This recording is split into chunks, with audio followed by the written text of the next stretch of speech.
Right, we're just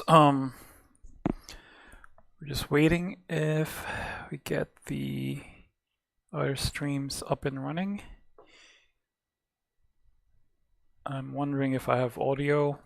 I've done it before, no audio, so that seems okay. Twitch, as usual, seems to be taking its time, but I should go ahead, I think. All right, so where did we leave off? I think we're pretty much done. Time to make it fun now. All right, so let me just open up the project.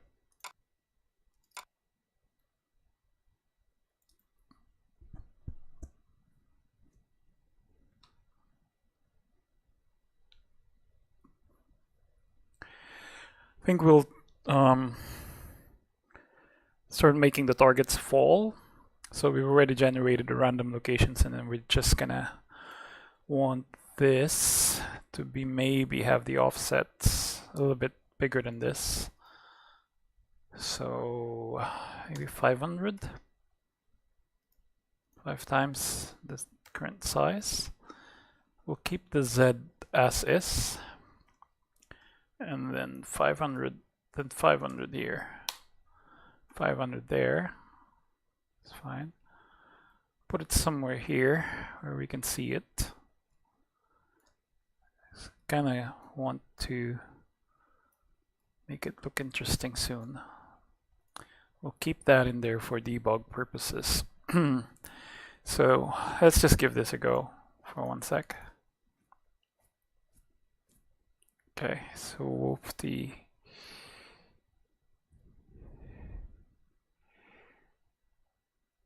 thing there is working. Let's have a look.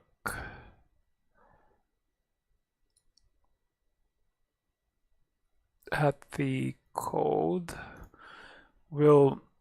can enable physics, but we might also want to do some fancy custom gravity where we want it to be sliding left and right and stuff. I haven't decided yet if we are can have time for such a game mechanic, but we'll add it in. Into let's expose it to Blueprint just in case. So we'll have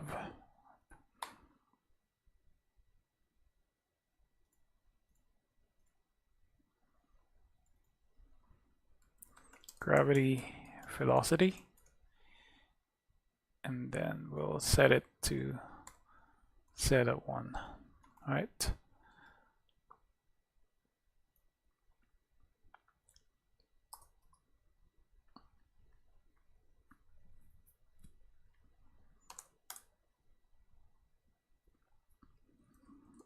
If sphere collision is valid. And let's do it with we're treating this as the root component, but I'm not sure if the attachment is working properly at this stage, but I'm not gonna worry about it now. I'm just gonna do, what was the name of that? Our shell component. Our shell component, and it's valid. Low level. If it is, then we are, is it a shell component? Yeah. If it's valid, then we apply the sphere collision. The sphere collision, the add world offset, I guess.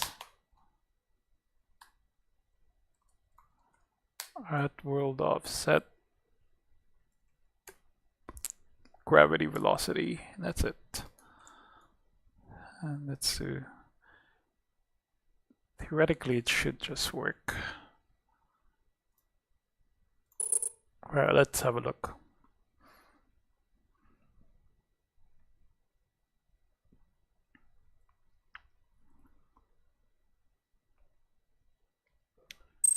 Filing.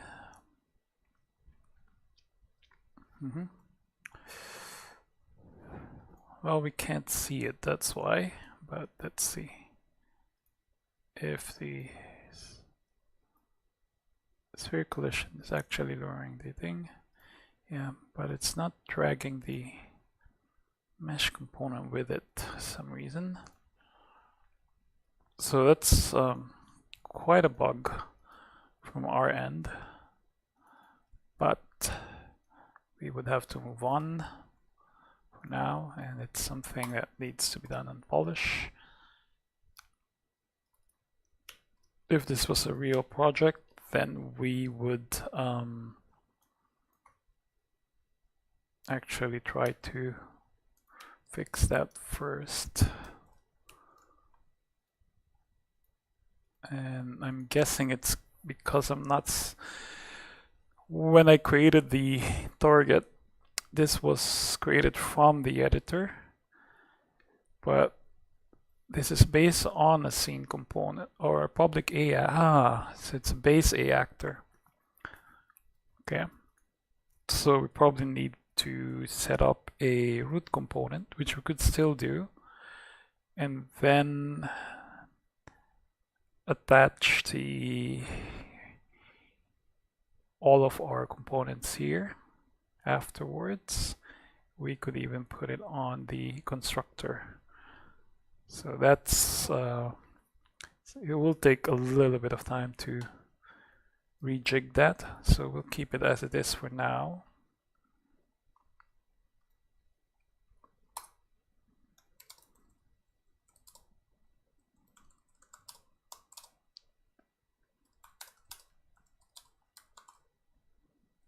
Okay,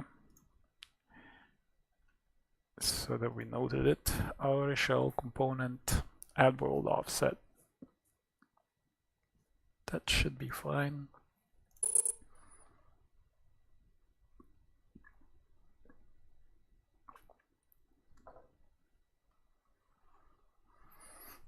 Let's see how that goes. And well, not exactly what I want. Oh, it's like balloons. What was the default I used? Is it 1 or negative? It should have been -1. Okay, just finished lunch, so haha. That was fun though. Actually, we might want one where Alright, before we think of gameplay, I always have to hold myself from thinking that until we finish all the core mechanics, the code. We could have fun in a while after all this heavy lifting is done. Yeah. Alright, so something we'll possibly keep it like this, but we might want to change that speed. It's a bit, I think it's a bit too slow. Let's look at it from VR. Let's see how we do using VR and see how that actually feels in VR. Sorry, I need to take off my headset for 1 sec.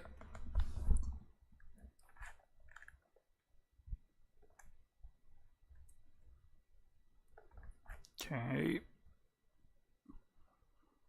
Not getting that.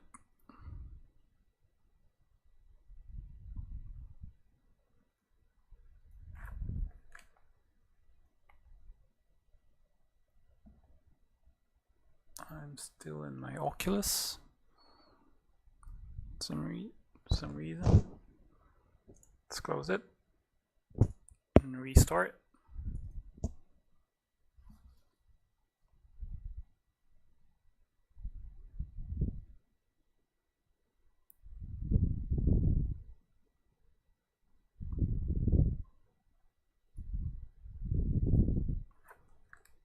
Right.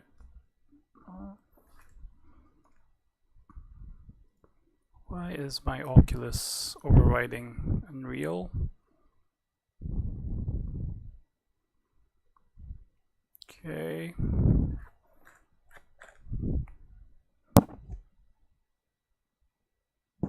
Alright, so I'm in VR. And ooh, that feels cool. That actually feels really nice. So obviously these are blocking assets. We need to actually feels really cool. Let's try to fire a laser beam. Where's my laser beam gone?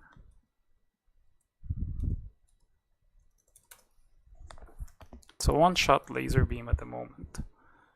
Oh, okay. The fire lasers are gone, that's why.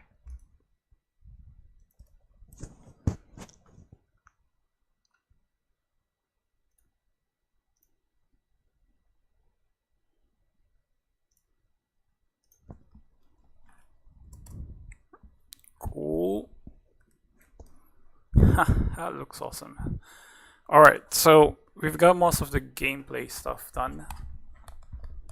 So all of the core C++ code that we need. I think that's pretty much it in C++, I hope. I'm not forgetting something. So we've created a custom gravity, which we can tweak in a while. We've created a generator for our targets. And then we can easily control it in blueprints. And while we're here, so initially I had an inkling of having an outer shell and an inner shell for the mesh, which I could have also done a skeletal mesh, come to think of it. But so now we should have some smaller ones available for us. Yeah. And we might want to increase that spawn generation a little bit. So that's looking cool. That looks fine. So once we add sounds and assets to it, that should look fairly good. All right. So it's beginning to look like a game. Alright, so haven't really spent much time on this jam as compared to how I would spend in a real jam. And it takes a bit of getting used to trying to speak while you're coding and trying to think at the same time. But all I'm doing now is just quickly having a quick look at all the C++ side and see if something sticks out that I may have forgotten. I don't think so. And yeah. Looks alright. So I think we're fairly good on this end. And now trying to make it fun. There's a little bit more. We'll try to, because right now that laser beam is a one-shot laser beam. Sorry, I'm making my own sound effects. Why did that? Oh, that's interesting though. Why is my laser beam sliding off?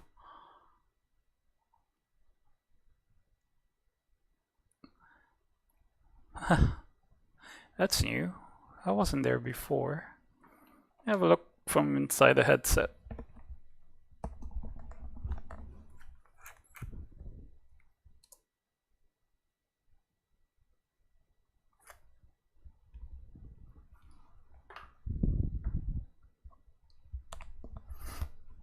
Right, so it's with the movement of the headset, I think. If we've done it here in the viewport, that would be fairly straight. But from within a headset, because your head moves, right? They're calculating the original location, so we weren't quite that finished as I've thought. Let's have a quick look.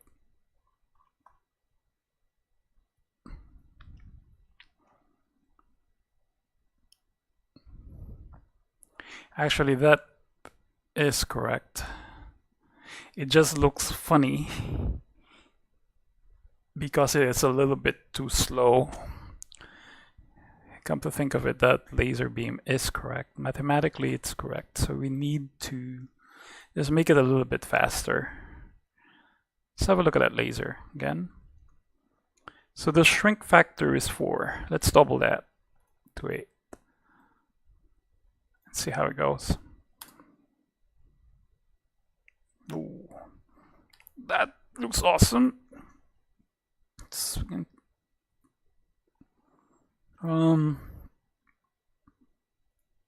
Let's increase the scale factor as well. We want a bit of faster laser. That laser's a bit too hypnotic. Yep. So now if we move inside the headset, it should look a little bit more right. Oops, sorry. Then we could do some spawning. Now it seems to be rotating. That's a bit odd. Something easy to fix, I guess. I know. The problem is it's always looking at the rotation of the headset. It should remember the initial state. Or it is because it's attached to the headset. Okay, we could do some math for that, but we need to move on. It looks kind of funky and cool anyways. We're just gonna do, what are we gonna do? We're gonna have to create more than one of this. So at the moment I'm using the space bar. Should be using, we wanted this to be triggered kind of like the Cyclops in the X-Men. But I was thinking you have the hands in your ears on the headset, and then it fires those 4 laser beams. For the test, we're gonna do the spacebar. Keep it at the spacebar, but we probably don't want this laser beam manually done like this one. What we need to do is actually add it dynamically. So we're gonna do that. So we're gonna add a laser component every time we press the spacebar. We have a relative transform. No, we don't need to split that. Why did I split that? Let's recombine it. So we want it to be basically the same thing as this one that we use for testing. So get transform. What's the transform for this? No, so we actually do want to. So the default transform looks okay. So we're not going to touch that. So this is. So we're going to do automatic attachment. That's fine, right? And what are the special variables that we have here? So we need to set the same stuff in, right? So I've created a struct with so we'd want to take this out of here.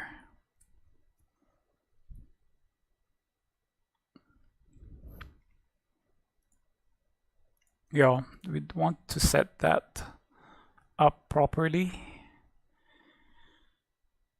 So we'd want a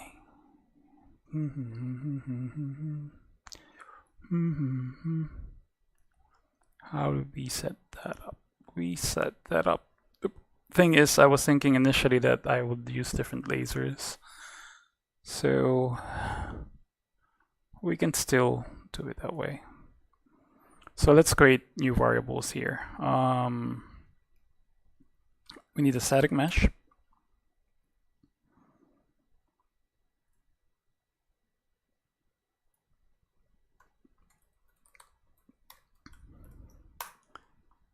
We'll need a material,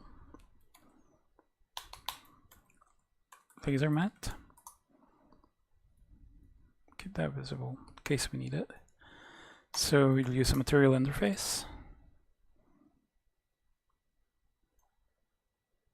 That's fine. And what else did we have there?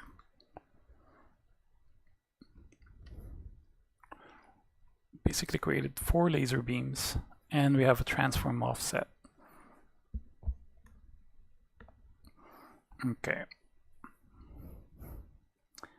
This can get open. All right, we'll create a function from here.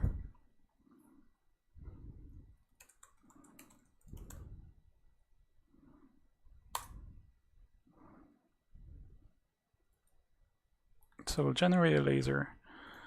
We'll need an input of an offset.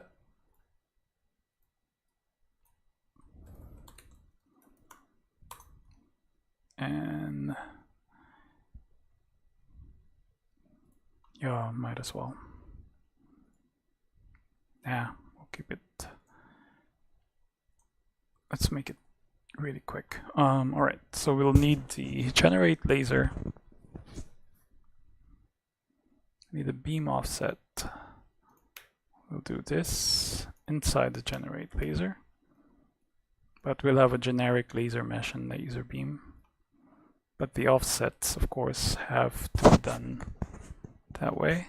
Then we'll set laser scale factor. Oh. Dun, dun, dun. I didn't see that. Didn't we?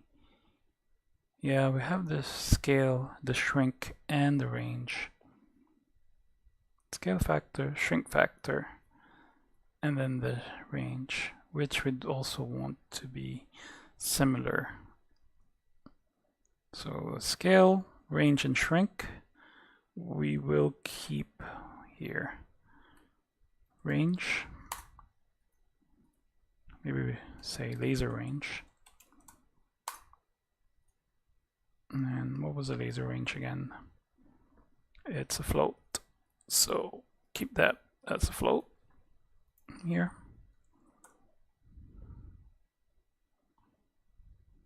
Right. And what else did we have? Scale and shrink, which are two vectors.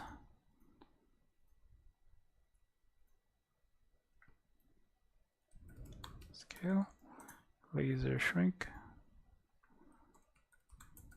Need to change the type to vector, to vector.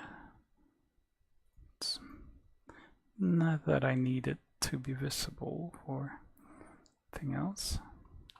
And let's set the defaults to this one. So the range is 500 initially.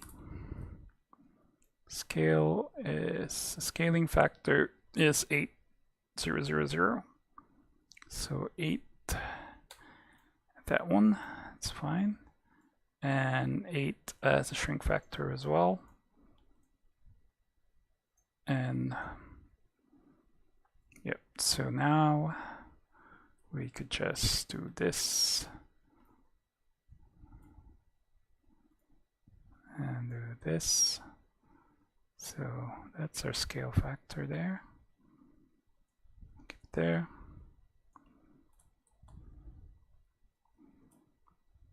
And then we'll set the range. Right.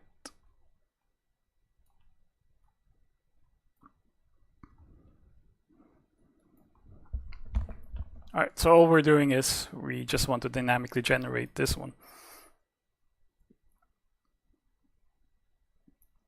Could also do it in C++, I guess. We have that there. Then set, then same the trouble of all this. Set shrink.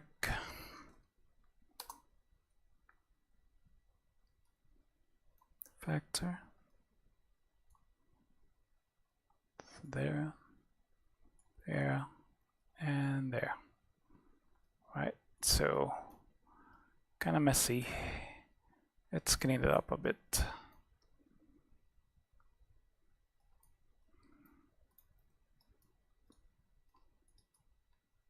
Okay, so just want to tidy up. One sec. All right. That's very good enough for now. All right, so what have we done? So what we've done is we set the scale, we set the range, we set the shrink factor so that it shrinks a certain speed. And we've got a beam offset here. So we can create, if I've done the struct correctly, what did I name the struct again? And a laser. So it's called F laser.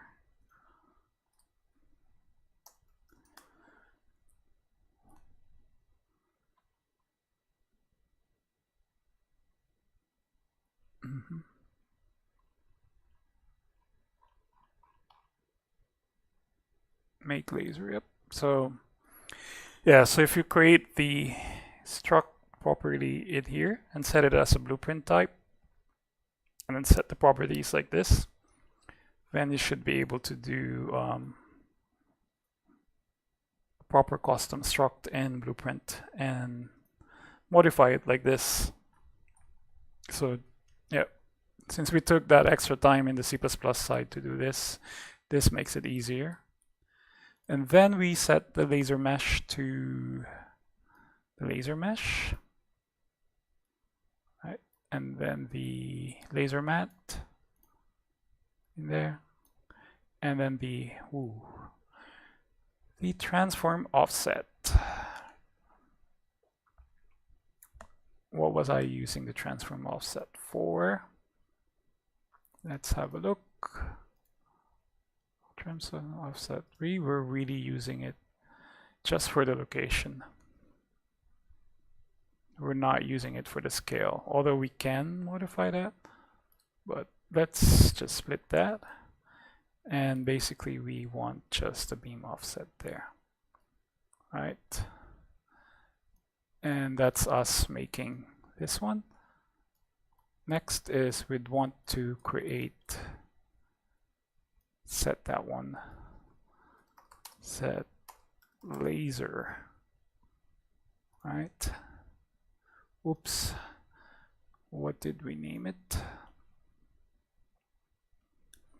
All right, so the struct is laser beams. It's an array. So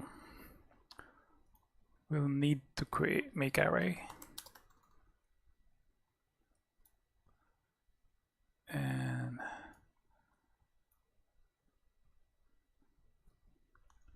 actually we can't make an array. Yeah, we can. The thing is, then we need all 4 beam offsets from here. All right, then we do all 4 beam offsets. Gonna move that. And then let's get this one, change it to an array. And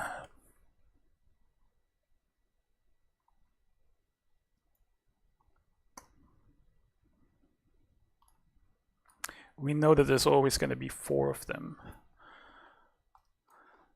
but I kind of don't want to hard code that in. All right, so let's do it properly. We're gonna do a for each loop.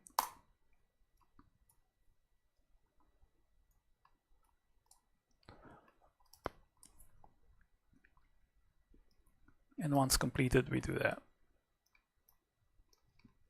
All right, so, and then we make a laser struct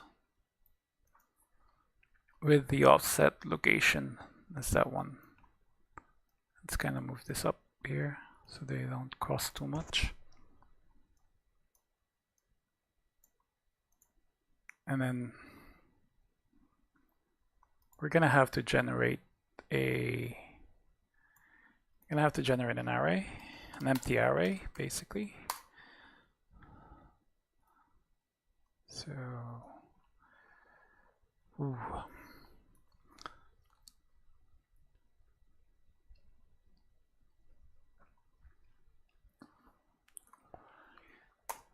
Okay, so in Blueprint, how do we make an empty array?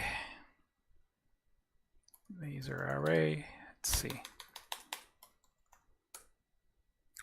Or let's do this. Create a generic variable here. Let's make an array of laser. Yep.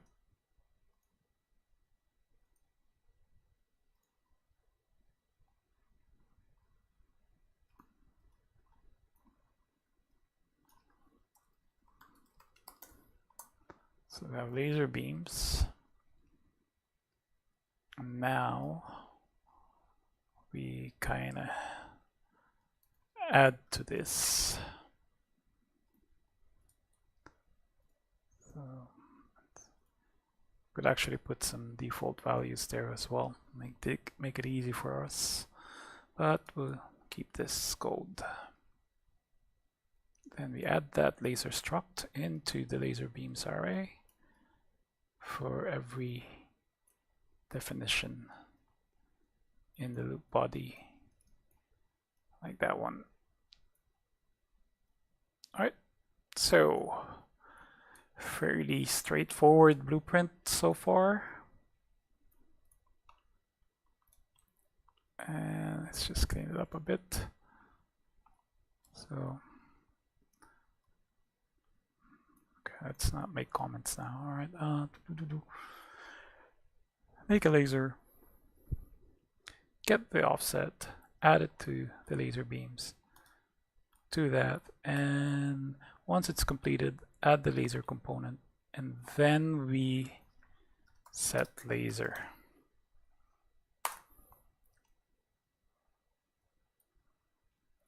Or laser beams, I think it's called. Set laser beams will be this one, which should now have the, by the time it gets here, it should have all the laser beam structs done. Okay.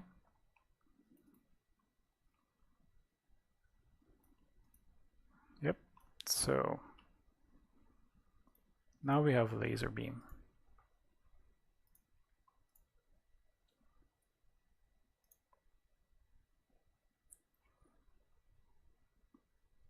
All right, then we can just simply call that function, generate laser. Lasers should be lasers. We'll make an array, make a vector. I'll need 4 of that in there.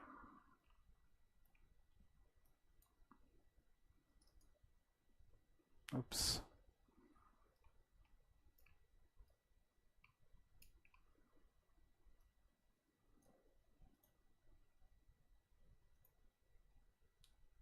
Two, three, 4. Ooh, let's do it that way. Once we've converted that to an array node, now we just basically copy this. What did we have? Come on. Transform offset. 25. 20. Okay, so it's going to be 25, 25, 25, negative 25, negative 25, and negative 25, and negative 25, 25 will be the array that we want. We generated the lasers.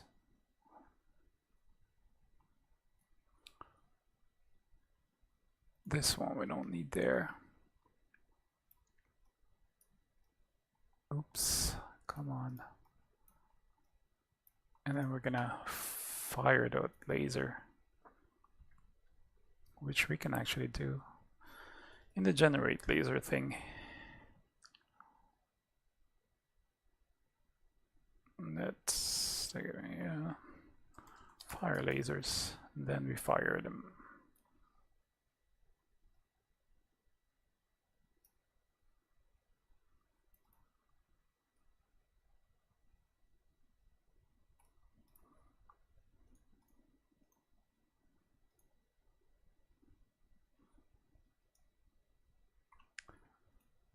right, so theoretically,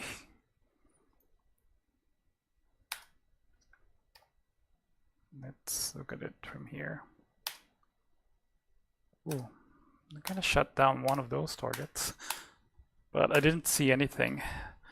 Ah, all right, so I was able to shoot down a target without seeing something. It's because I didn't set the static mesh here. Oops. We want the beam mesh. And I think, what was I using on this one? I think just a simple glow material. Do I have an interface for that? I guess that one. Let's see. Oh, did I? No, that didn't look right.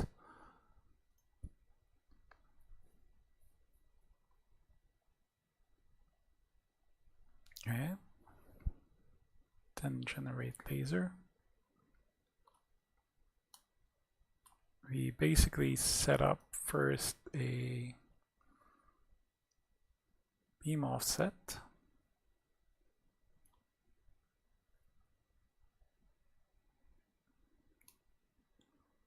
Right, and then we set the scale. That looks good to me. So we'll just have to see what's happening. And the pawn. Okay. All right, so this was the original that we've created. Technically, if I press space, it should generate all the laser beams for me. Why is that stopping?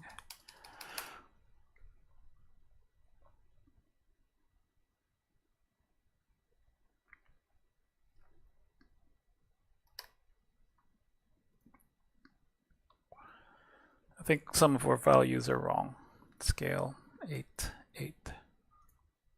Shrink factor. And laser here.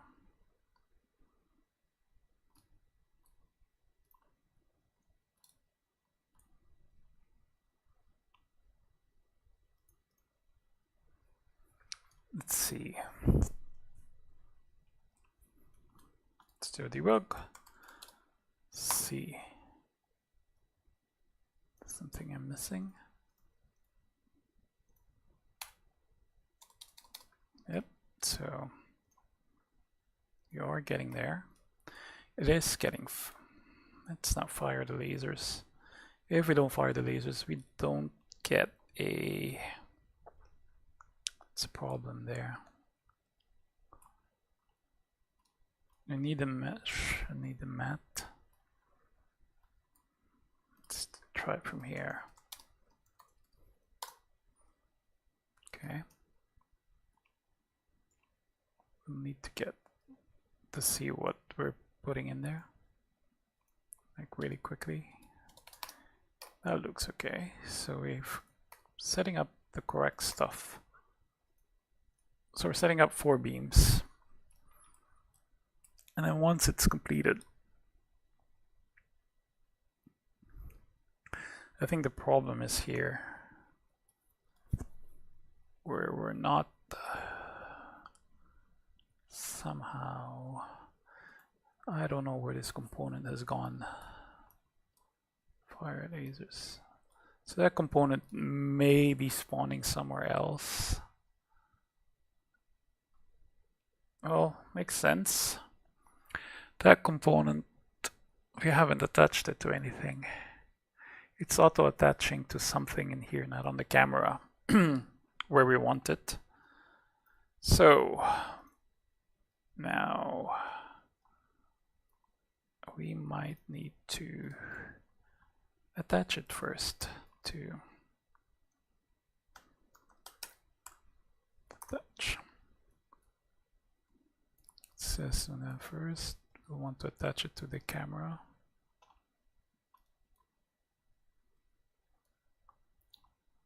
That will be the parent. We'll weld.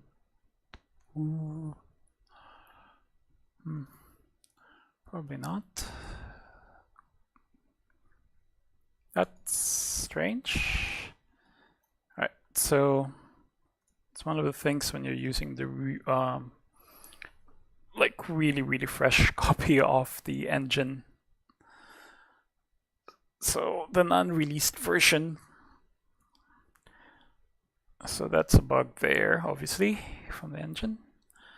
But no time to trace it. Let's just do this quickly. I want to attach this. Attach to component.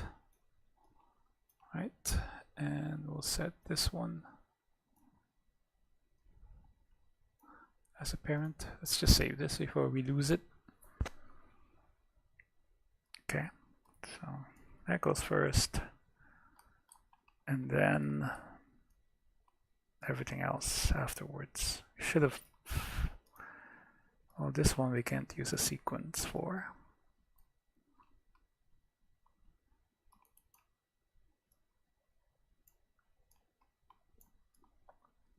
Okay, so just trying to keep it neat, which is sometimes quite difficult with Blueprint.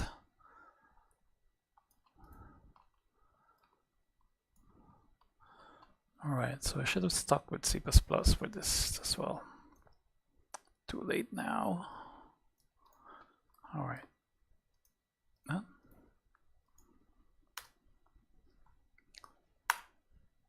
Well, I seem to be hitting targets. I'm just not seeing the darn thing.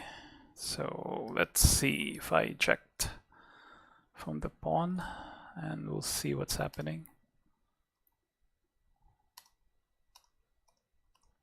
Like that.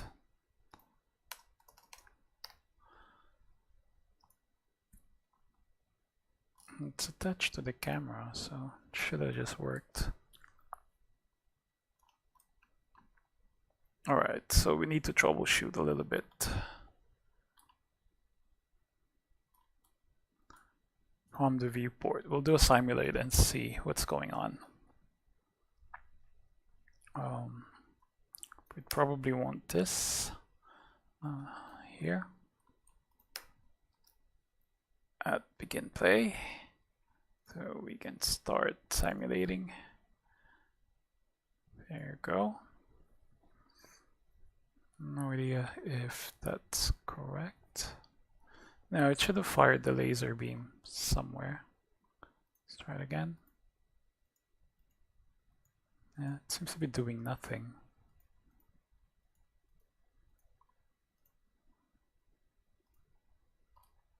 Okay, I'm making this area here. And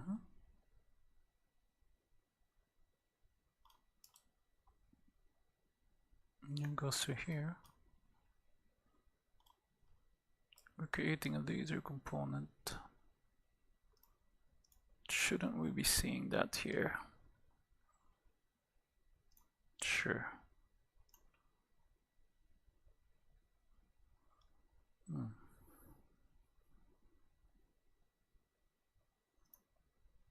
It's this one. Let's see if that actually works.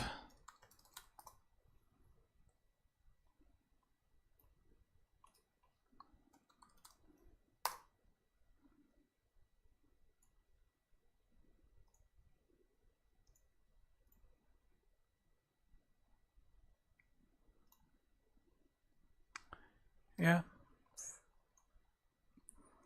We seem to be attaching it properly. We're setting everything correctly. It's just that I'm not seeing anything. And we're firing them. I think it's this thing.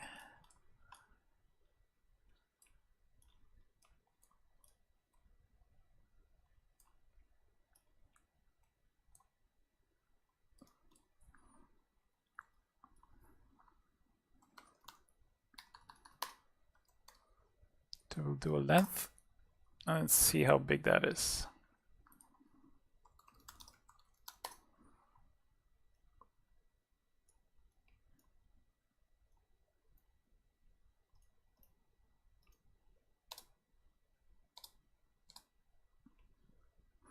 That's way too big.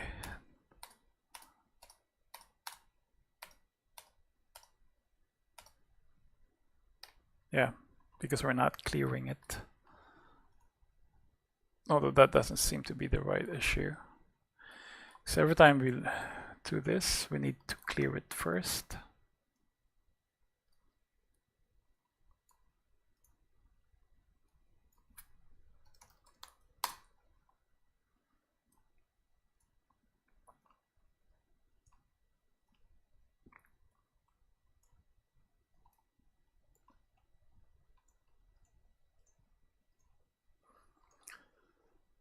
Right, so that's 4 laser beams. Now it looks right. But I'm guessing we're not getting the correct.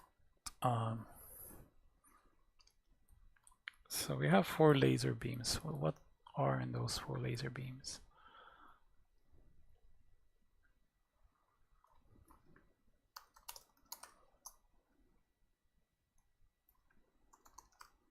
Now we can't print it. Let's split it. So we know the number is correct.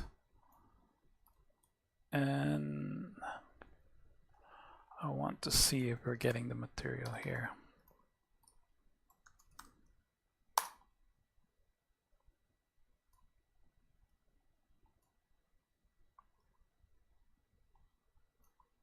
Right. So we got 4 beams, 4 beams, 4 beams, 4 beams. But where are you, 4 beams?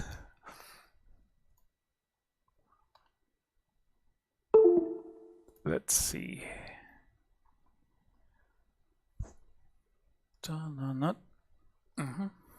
So we have, come on. The transform offset is 2525.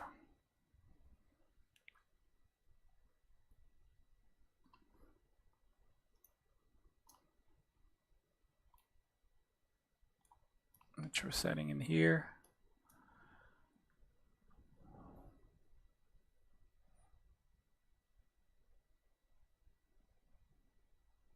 The scale is correct. All right, so it should be working, but obviously it's not. We have everything coming up in here.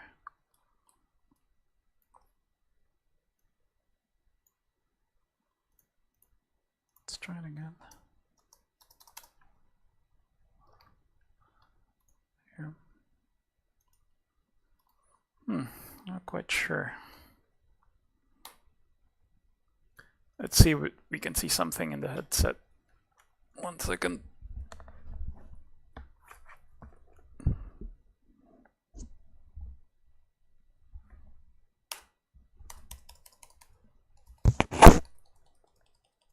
New.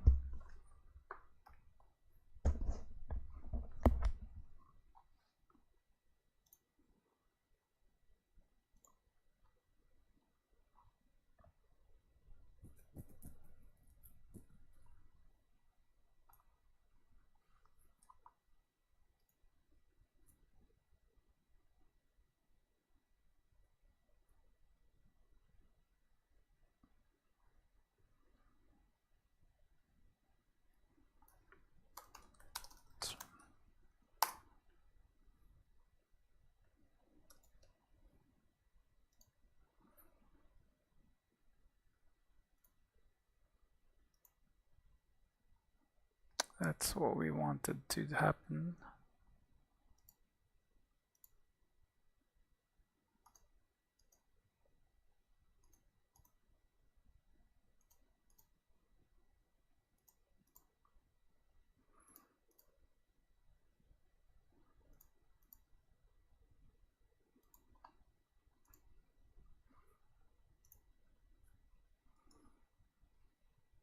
Can't seem to generate the laser properly.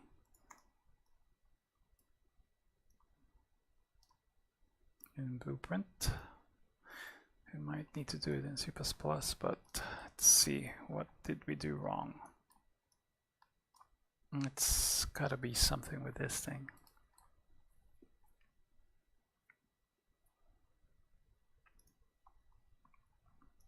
should be relative, right?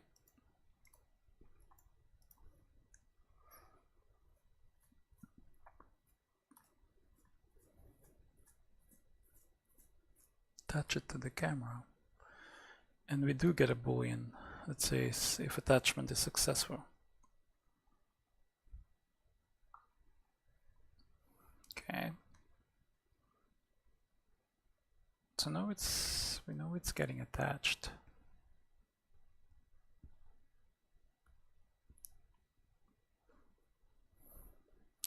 But why is it not firing then? But this one is in the C++. There's nothing wrong with that one.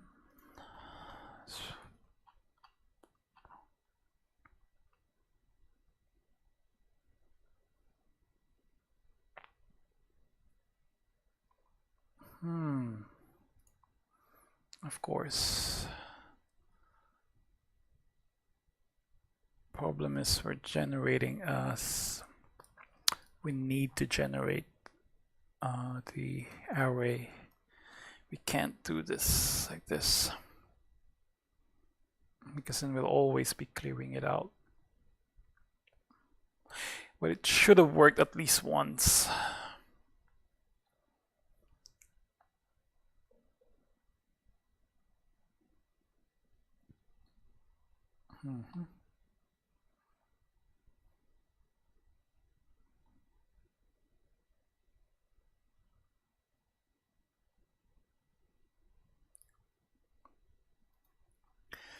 Should have worked at least once, I think. There's something else wrong.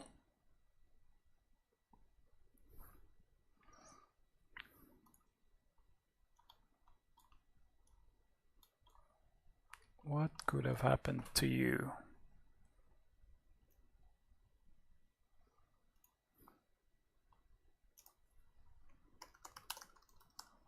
Make an array. We'll have that struct again. Where is my struct? Put it in there. So we'll convert that node to, it doesn't retain it.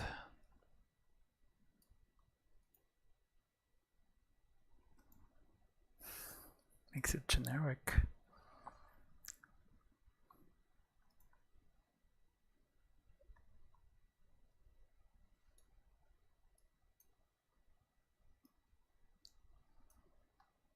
So I'll make an array from here.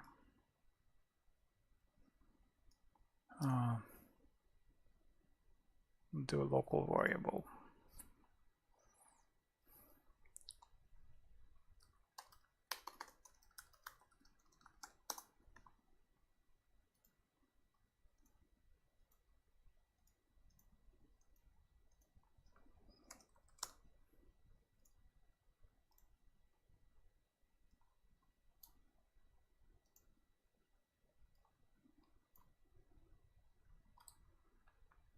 And we're gonna need to remove that pin.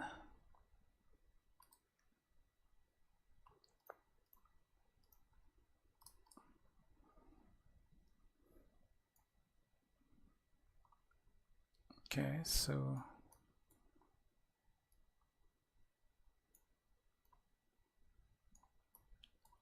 and here we should have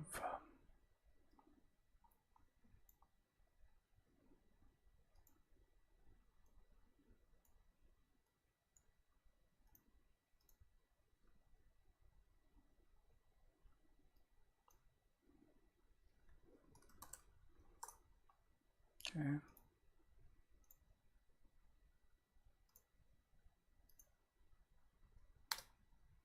Might crash. No.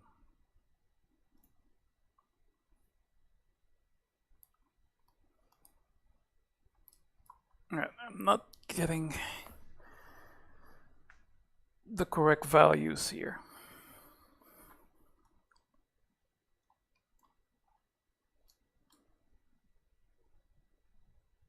Should be fairly straightforward. So we have each one of those. We're getting 4 beams, and that's fine. Let's keep it as it is.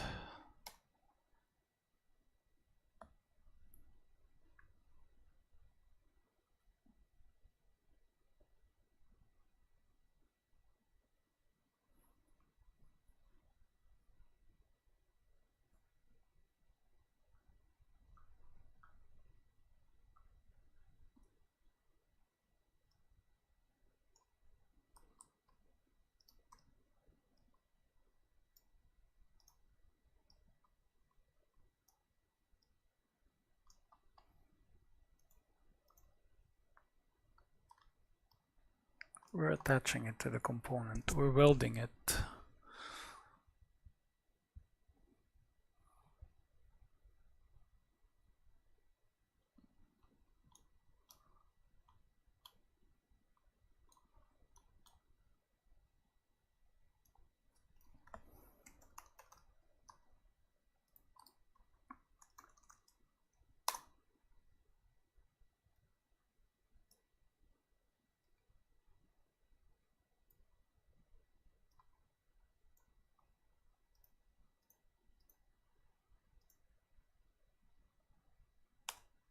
Mm-hmm.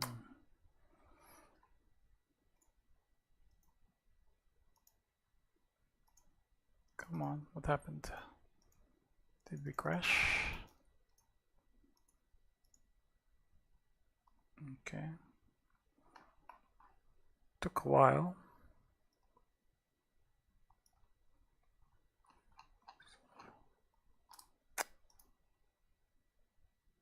It's becoming sluggish.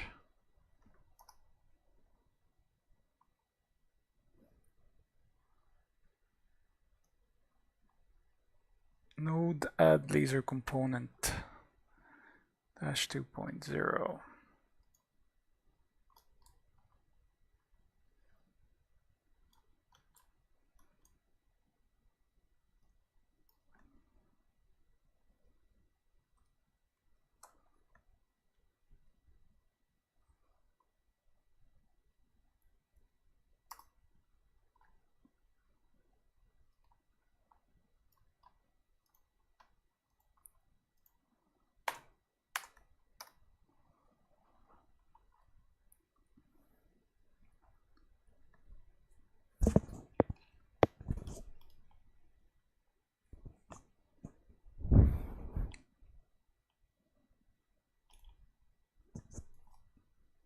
All right, so it seems to be correct. So it's coming up, it's affecting the world, but we're just not seeing it, the lasers, for some reason. Okay, so it's gonna take a quick, short bathroom break. 1 second.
Alright, where were we?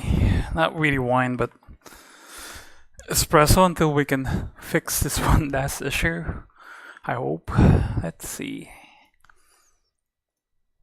So we're getting, let me think. Everything seems to be correct on the blueprint side. And we're firing things. And everything seems to be correct if we've manually set it, which is coming from the C++ side. So most likely it's C++. How are we doing the... Oh, okay. Let's see.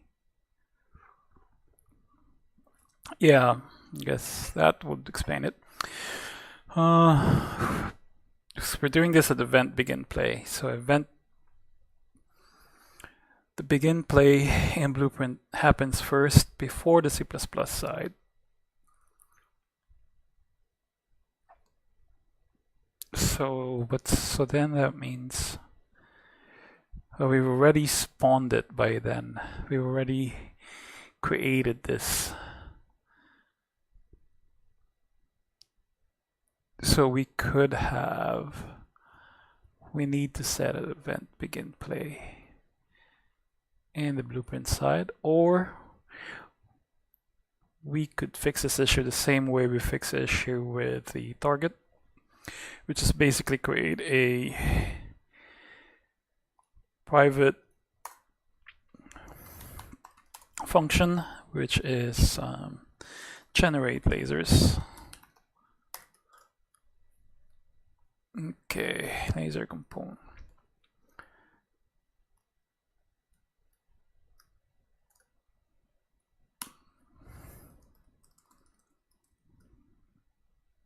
Which we haven't actually implemented yet. Let's implement it here.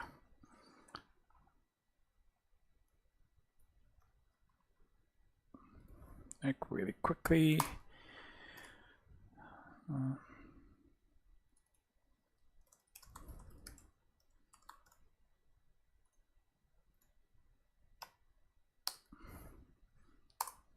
Okay. Just take an espresso for 1 sec. Then. Yep.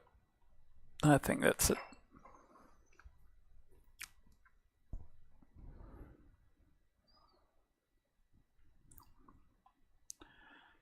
That's fine. So we have that. Oops, let's build it from here because the C++ hot reload doesn't work apparently.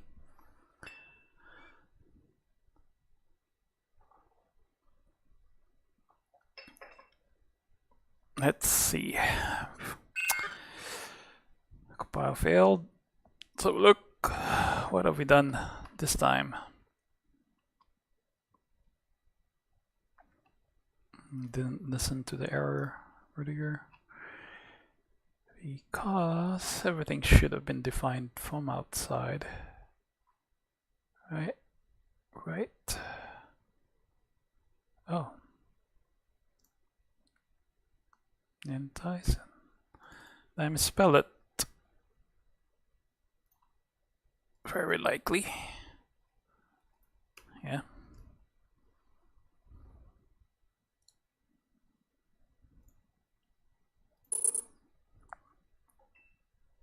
Yeah, really need this espresso.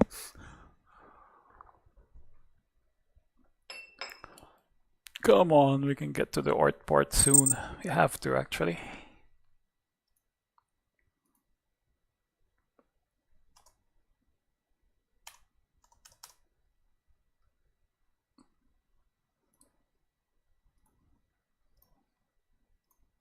Yeah, it would actually help if we call it. Let's call it from here. What do we call it? Generate lasers. Ooh, why? Waarom?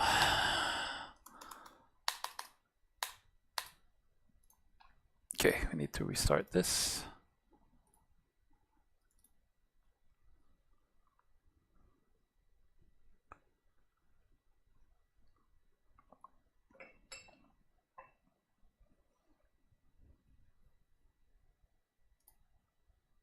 Where is that darn thing? Oh, it's actually on the pawn.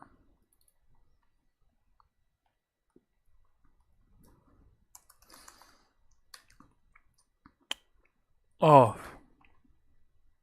I didn't expose it to blueprint.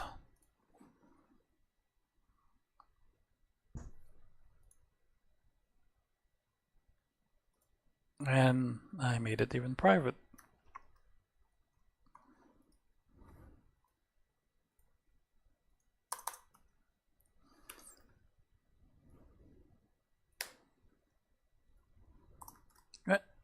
That should do it.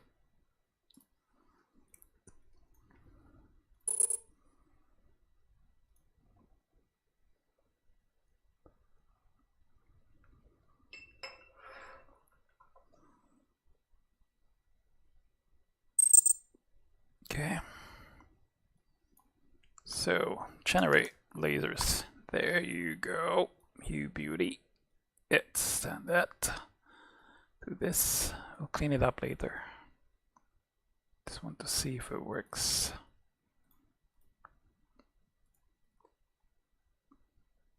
All right.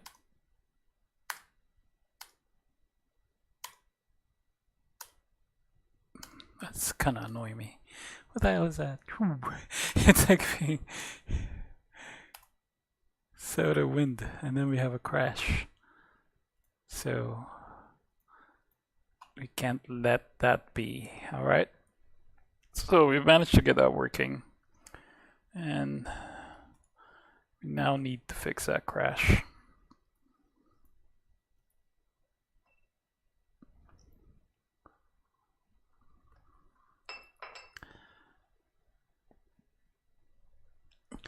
So what it's doing is it's supposed to just move when we do the fire lasers.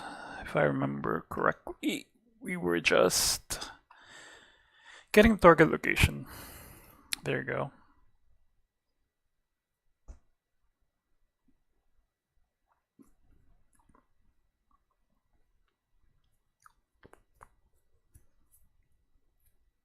What we need to do actually is during firing,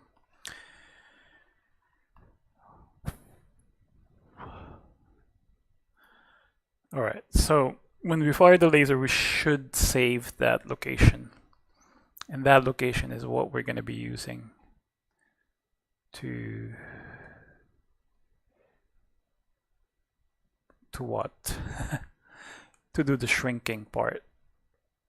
Because the targeting part is okay, it's just a shrinking part. So we need to do, in private, we have to create another one here, which is an F vector original location. And there, yep, original location. Let's just set it at 0 vector. Although it should be already 0 to begin with. Anyways, so now save the original location of this component. All right, so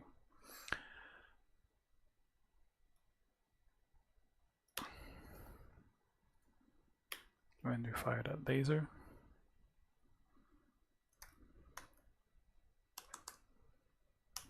the original location is equal to the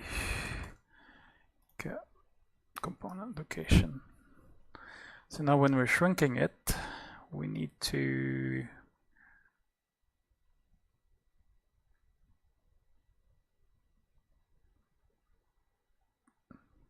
oops. When we're shrinking the thing,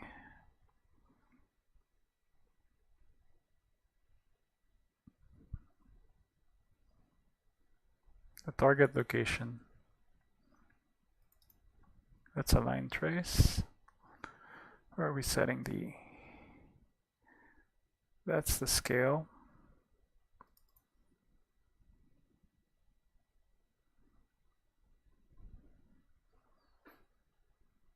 That's a line trace.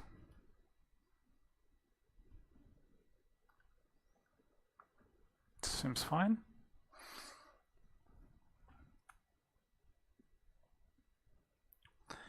This is if we're scaling. We're shrinking it here. We're setting the scale.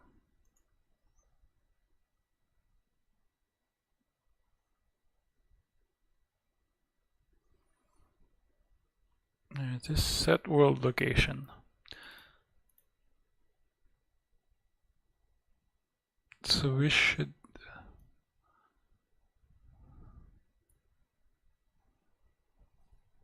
original location actually.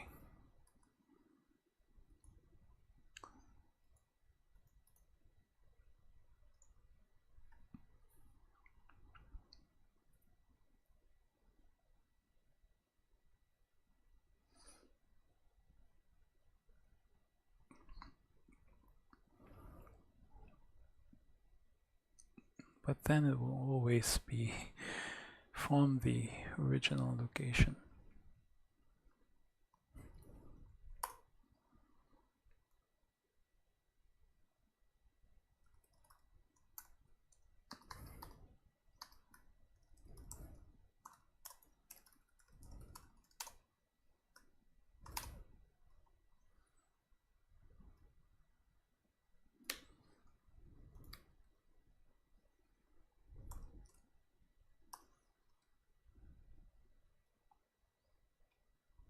New location there.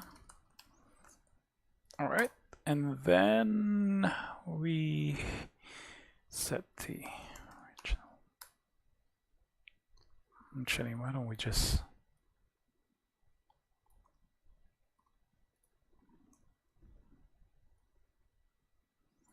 because we want to do it after. That's fine.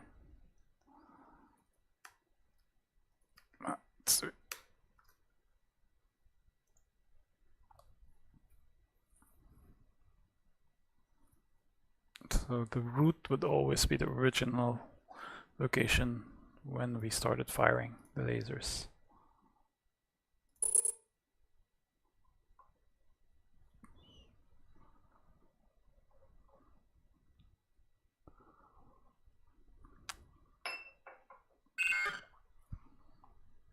Ooh, it's a lot of errors.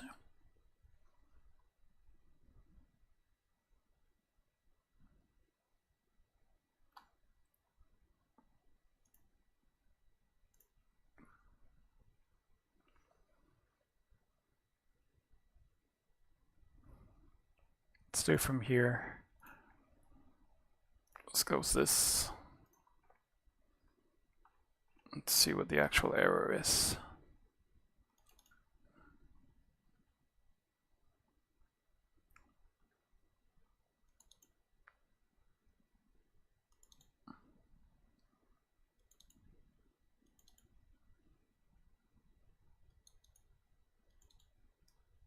What?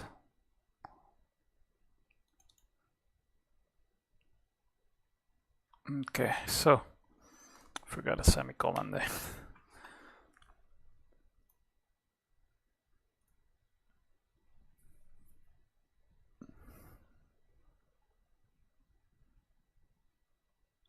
Okay, what else did we forget?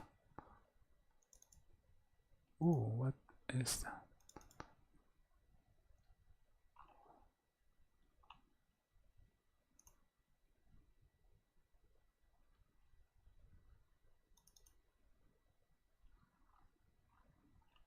No.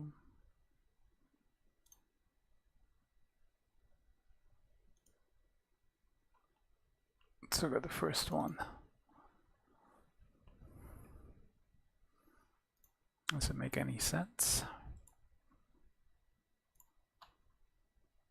Then the one we changed is here.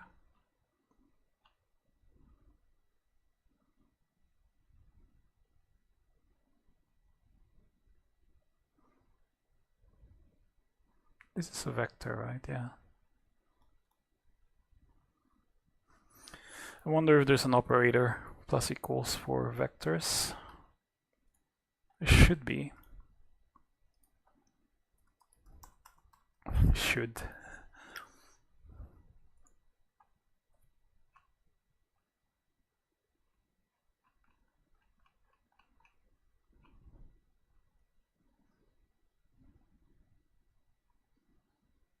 Yeah. Seems to be. And it prints copy of the vector after the addition. Okay.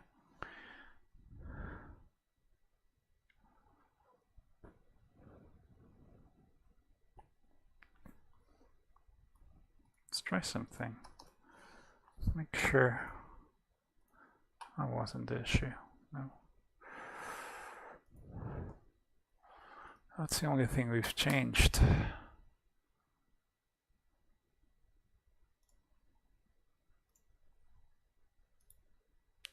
Vector original location is equal to f vector 0 vector. That's fine. What is it?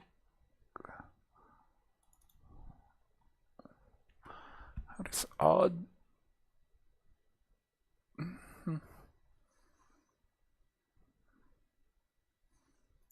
It's like it's not. Let's clean it and then see.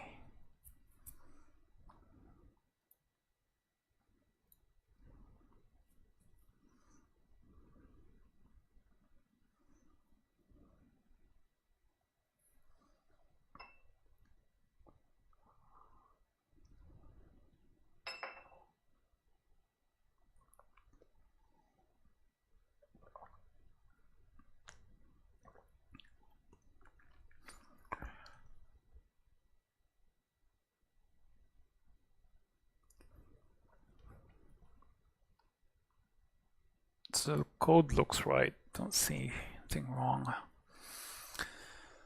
Nothing seems to be jumping out.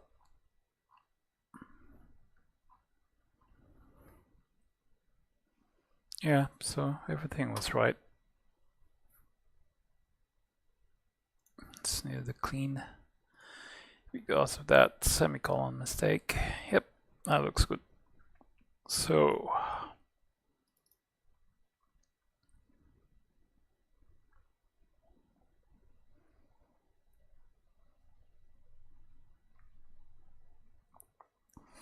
let's see if we do it from the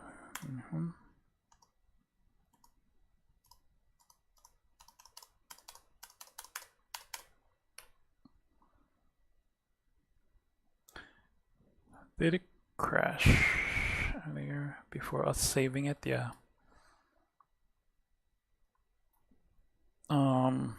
What do we call it? Generate lasers.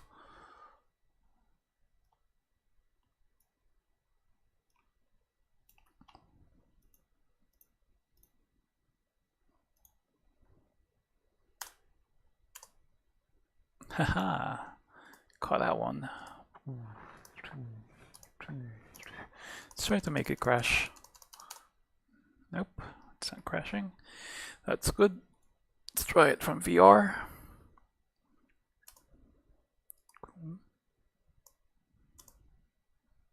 Still a little bit wobbly. Oh, we need to put some special effects here. That's cool. We have some math issues with the laser here, but it looks cool. So keep it as it is, as long as it doesn't crash.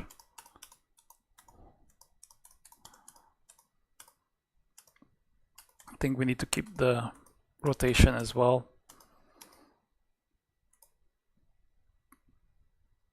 Not only the location, and that's why we're having that weird thingy. But that is quite fun.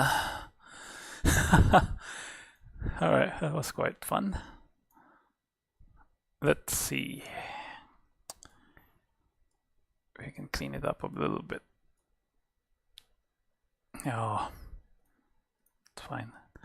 Alright, so we can spam laser beams. Now we can remove this.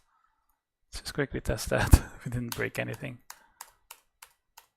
Yep, so. Alright, so what do we need? Next is, let's look at our handy notes. I think we're ready for artwork.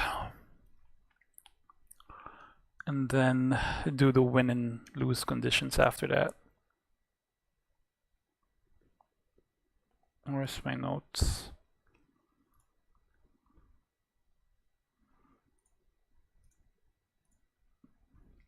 Yeah, we can go with the dressing up, I guess. Where do we start? Let's start with the level sphere. So that's looking pretty boring. Let's do something. Let's look for that. Sky sphere. Sphere. Sphere. Engine content. Sphere. Okay. There should be some sky sphere we can take from the engine.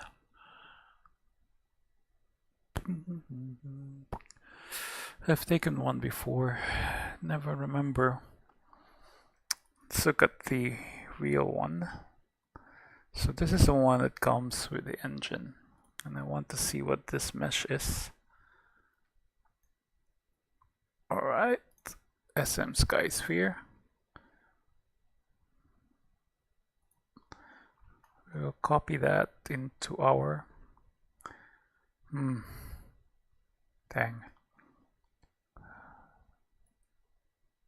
Let's not put everything.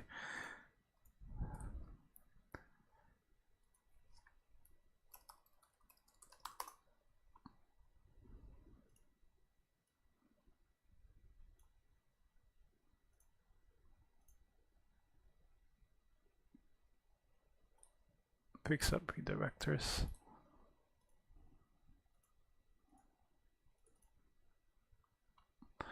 Alright, so this is the sky sphere that we have.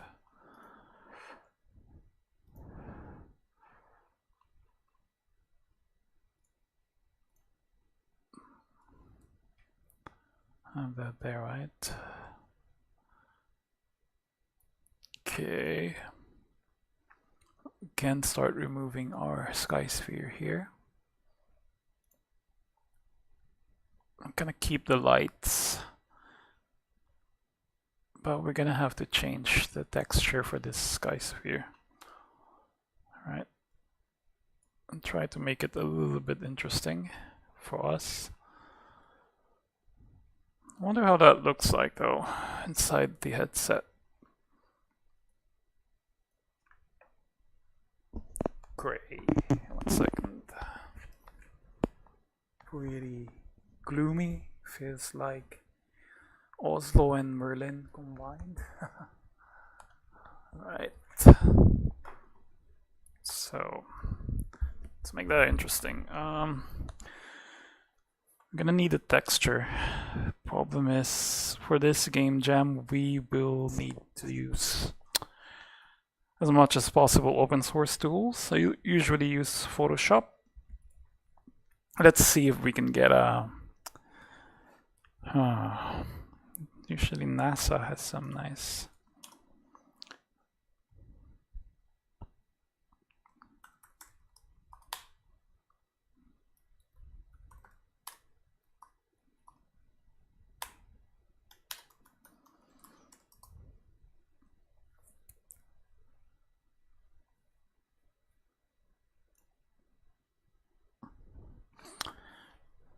something cool. That's open source. It's too big, but we can work with that. Is this still from NASA? Yep. Where's that from?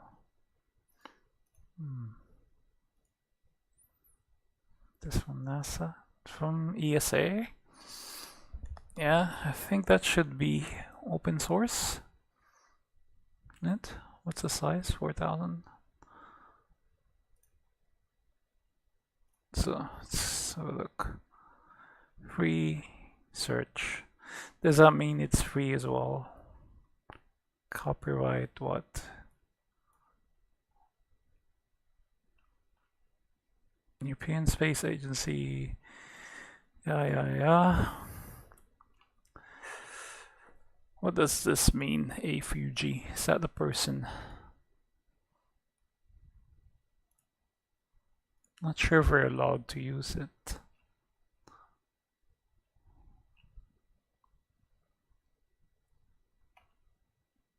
ESA, this isn't really helpful. Space and images. Let's have a quick look at what they say. I want to use this one as a texture for a sky, but I'm not sure if we're allowed to redistribute it. So we'll have a look. I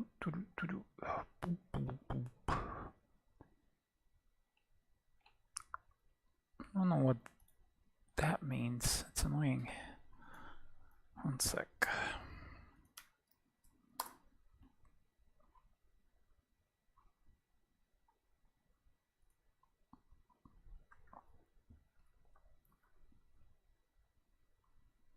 It takes free search.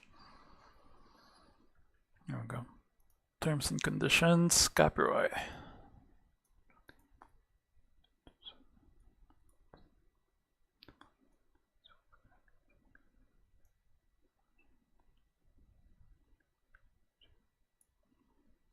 Okay.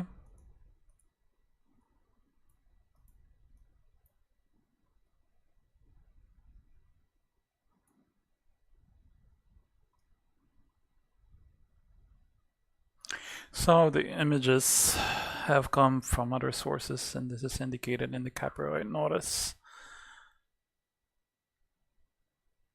Okay, so we have CCA share alike. We're using MIT, so that's fine. But I guess this particular image that I'm interested in,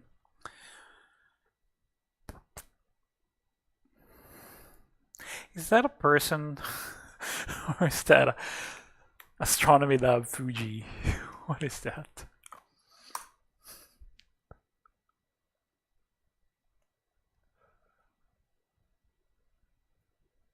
Oh, yes, that means it's the Hubble Space Telescope. What does that mean? Is that a person? Akira Fuji. Yeah, so it's copyrighted. We can't use that. I could possibly ask for permission, but I don't think I'll have time in like an hour. Right, time to find some other stuff that's free so that it will fit in the open jam thingy. Ooh, this looks very interesting. And it's actually a texture, and it says free creatives. So you'd think that would be free, right? Let's visit the site. Let's double check. Da-da-da. Where does it say? No, that wasn't the one.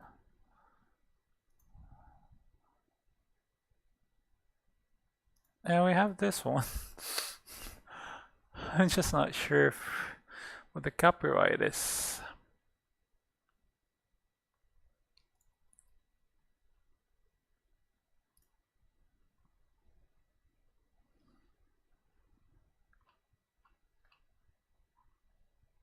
Be one of these things. I think it was this one, right? We own the sky. All right. We own the sky. Do we need to specify where we use it? They don't make it easy to see the copyright. Oh, there it is. So it's not quite free. Oh, I guess it's free, but not.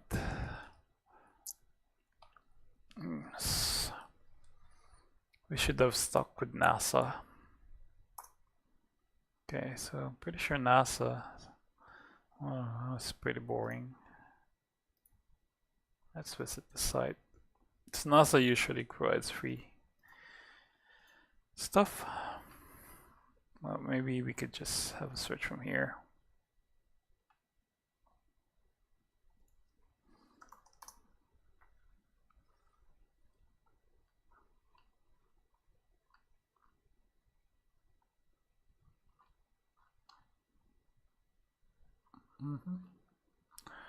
Oh, that looks interesting.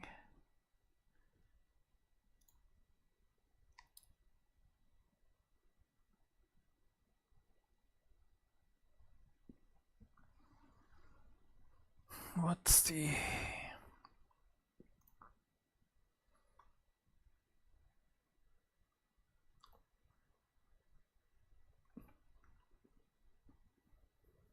Why blah blah?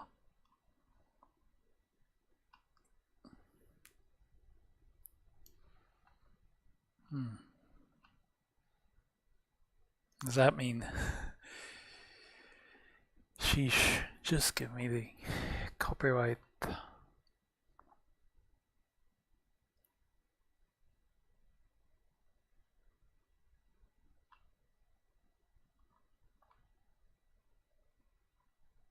I forgot where it was. There was a site for NASA. Let's see. Creative Commons Sky texture. I'll have luck with that one.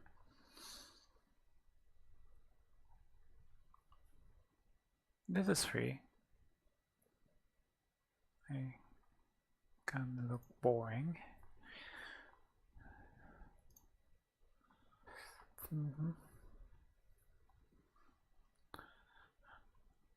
I'm imagining outer space, so ooh, this looks cool. No, that looks good. What's that, a Van Gogh?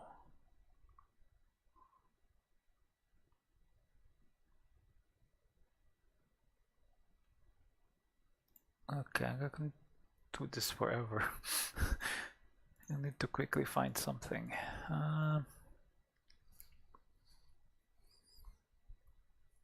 Public domain pictures, so I'm assuming that's public domain, right?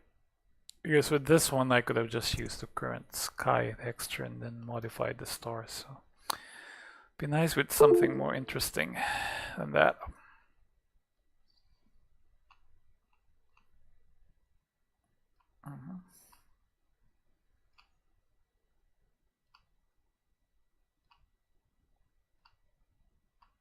Come on, let's find something interesting.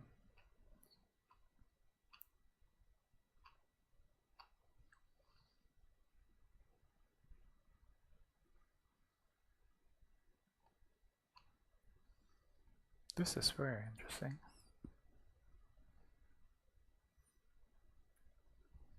This looks really cool.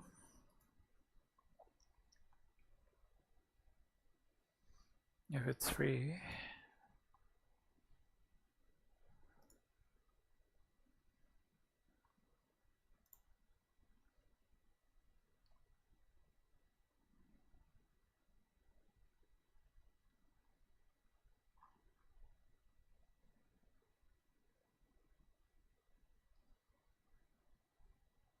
It doesn't tell me.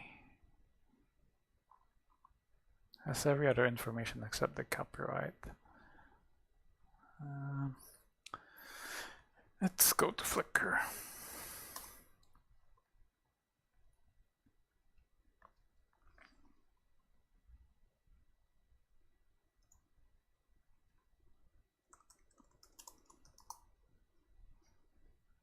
Okay.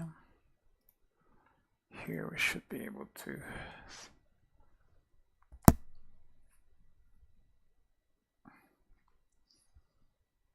Okay, so now all of this should be Creative Commons. It's sometimes difficult to find a good one here.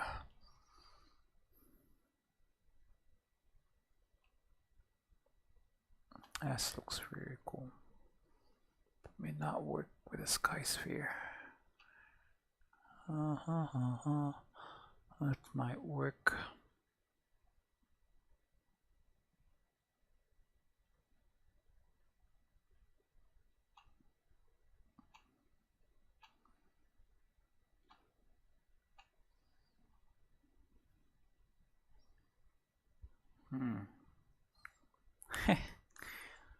I wonder, how big is this thing?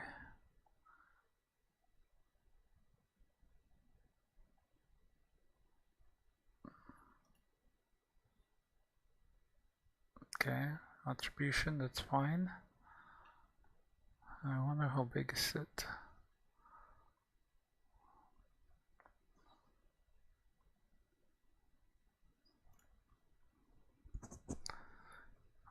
Yeah, that would do. Alright, so we'll need to attribute. Let's make sure we remember where it is.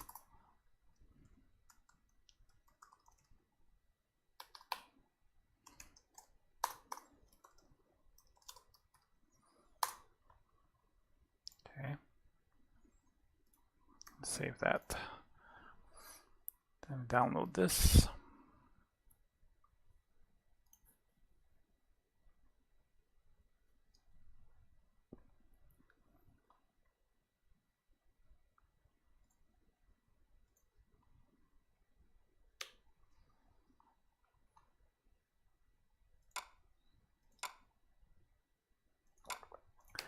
Put it here. We'll name it Sky. And we will do, I'm going to put that in environment.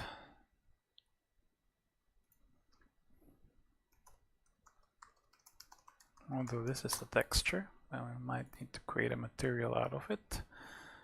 Let's just do that first. Okay.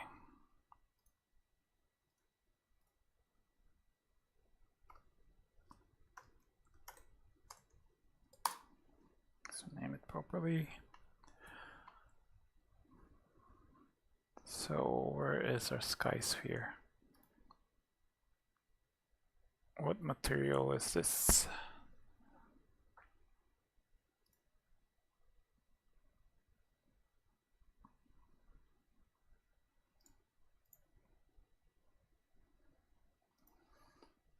Let's have a look.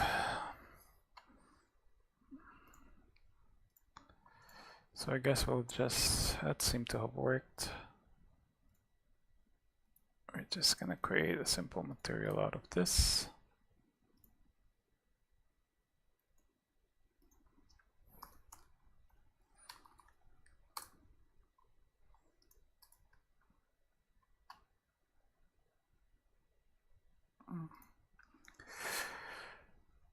I think I have to do something for else, but let's try that.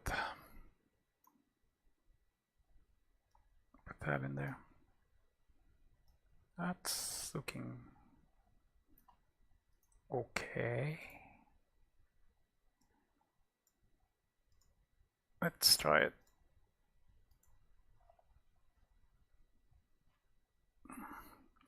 How does it, it looks a bit stretched, one sec.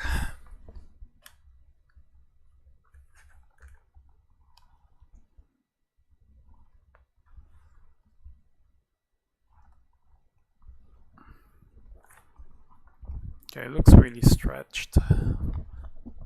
Need to rescale it, or we just scale the sky sphere to maybe 0.75 current size. Still looking blah. Let's look at the material from here.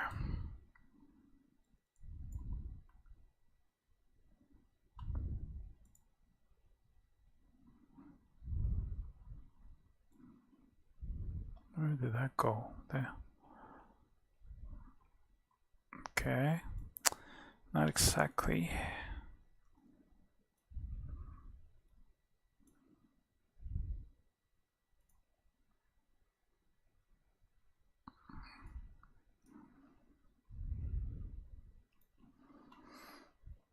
All right, let's see.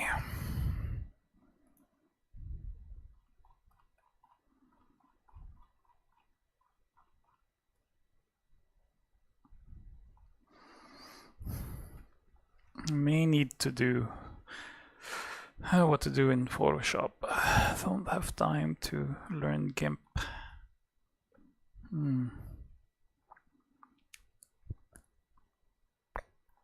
I wonder if... How do we make you interesting?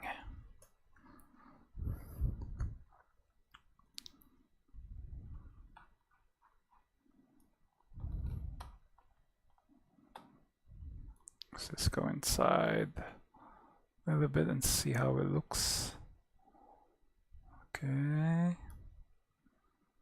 I think we can live with that for a while. Oh, it's that shadow there. Was this thing casting a shadow?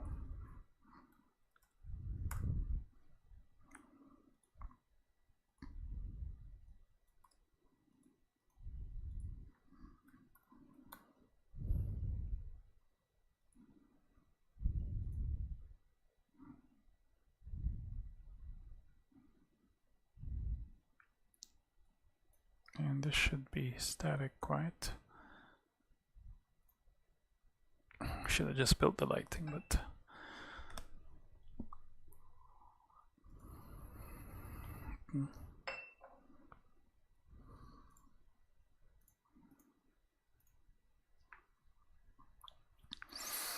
all right, so we've got that done. Actually, we should look right now. If a bit stretchy.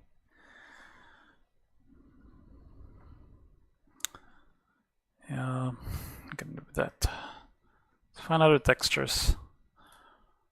Let's just use that as a placeholder for now. Let's see how much time we have left.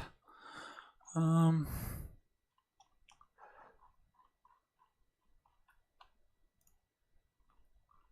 right, so we would want some music. As I said, I wanted to use the Alan Walker Spectre, which was copyrighted free earlier. And we're gonna use that. Let me just grab it from my other machine. 1 sec. So, where did I download it? Downloaded it last night. Yeah, there it is. NCS release. That in the USB.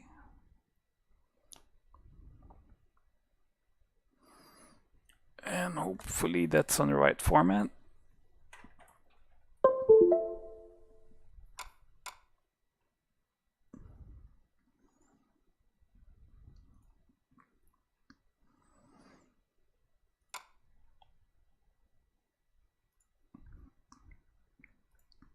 Let's rename that.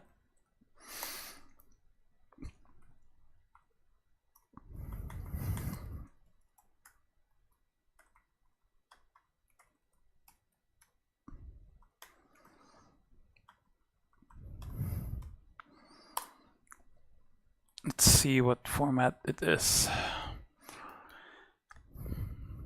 Can we look at the details here? Bitrate. We can try. And then have Unreal spit it out. Stream projects, OpenJam. What do we do? Yep, there. Then we're gonna set the audio here.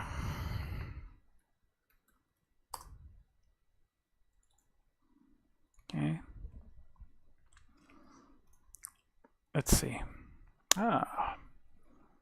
Seems to have worked as a media source. This is the new thing, because it's an MP3 file. You used to be able to do only WAV files. Let's see how good that is. That's exciting. So finally we get a little bit of benefit of using this flashy new engine version. Maybe play sound. Let's just play sound to the.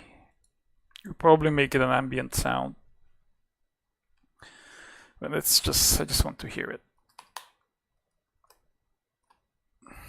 No.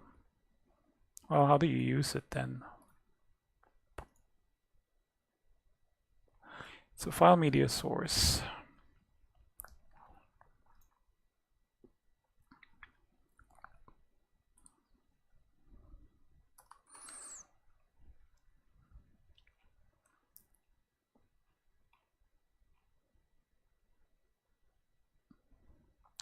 Oh.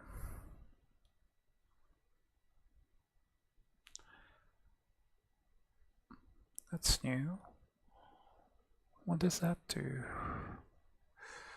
And then this one. Is it media? I guess. No. We'll have a look at the. We'll need to play around with this a bit, figure out what it is. You could also look at the documentation, I guess. So it seems to be this thing. And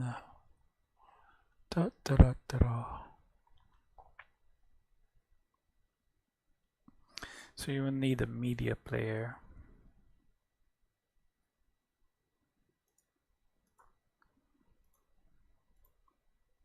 I mean that would create a media player.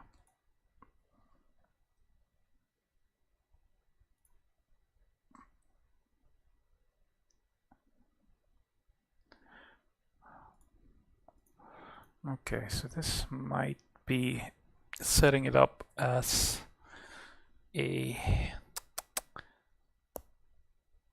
I think it's setting it up like a video, which is not what we want. So we're going to use Reaper and do a conversion.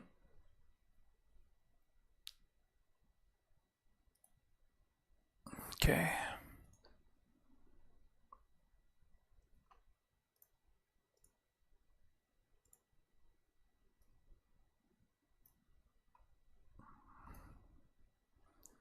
And let's play this. Don't know if you can hear that.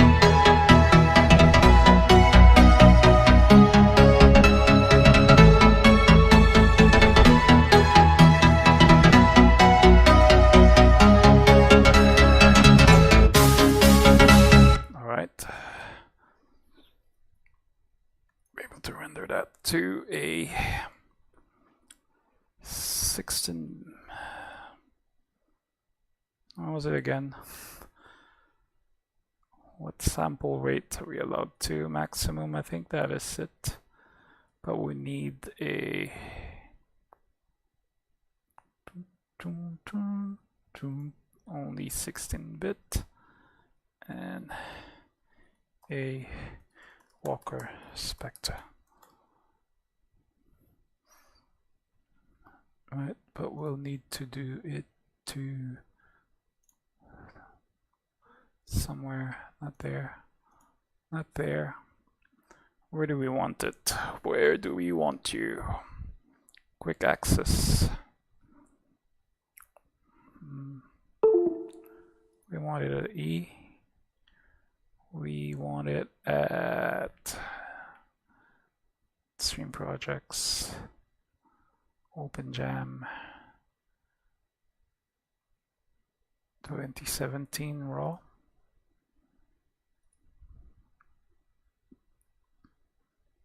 And we're rendering the master mix. Render file. I will save this one as well. So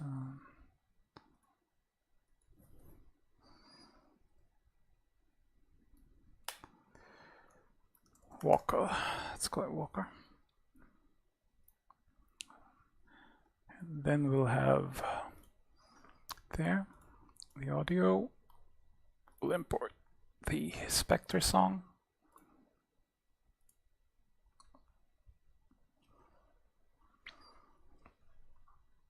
Right, and that will definitely work. So now we have, what do we do?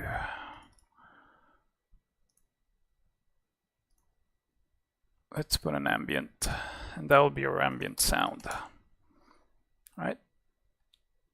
So put it anywhere. Put it there.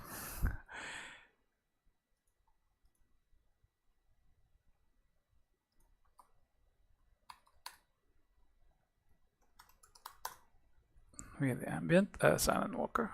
And then too loud, but let's see how that goes.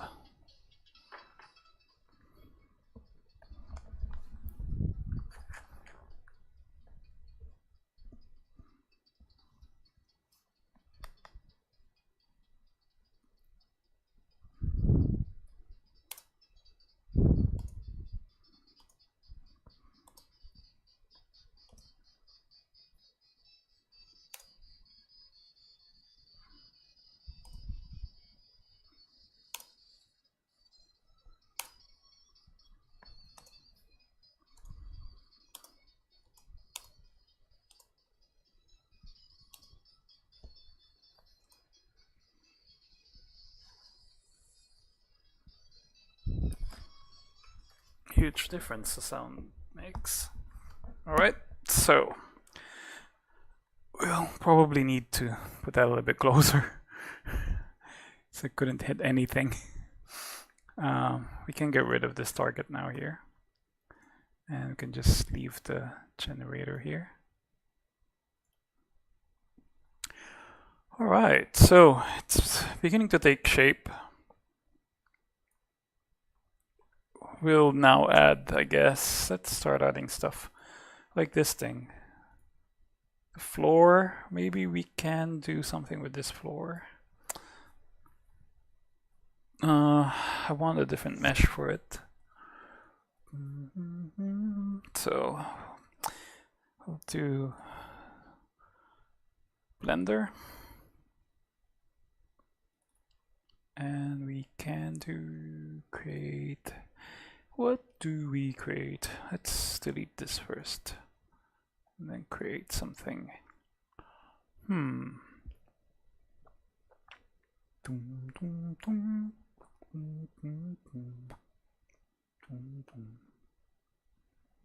It's a plane.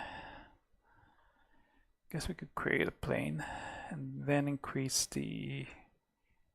Should be able to increase the sides here, right? No?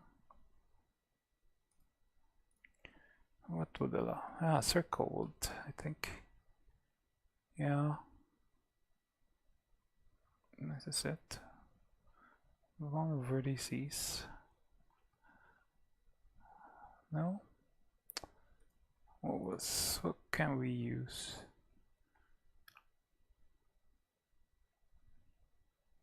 I thought it was circle that we can use. Dun, dun, dun. I think UV sphere. No. Cube. No. What did I use before? I thought I used a simple plane. Or was that a cylinder? No. I thought I used this thing, but apparently not. No. What was it?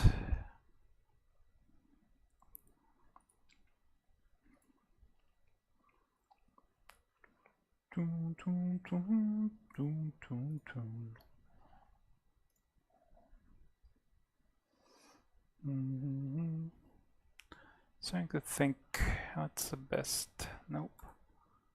Don't want that. Otherwise we'll have to model. I don't want to model. Tone.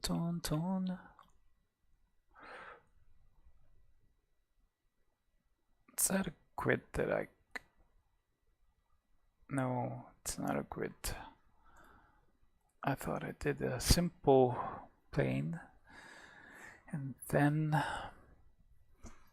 just increase the vertices, didn't we? Nope.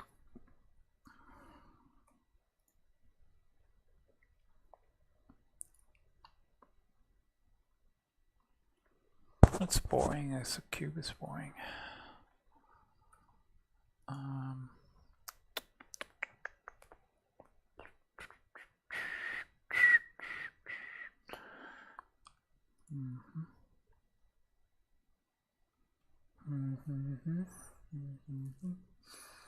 We could flatten that out, I guess.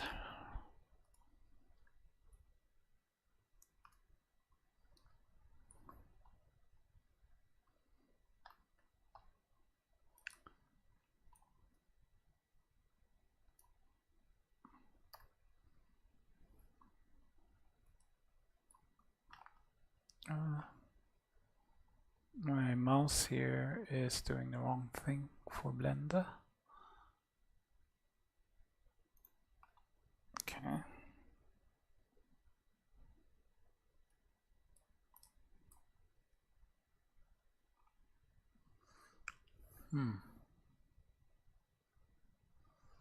I guess we can flatten, but doesn't look interesting either.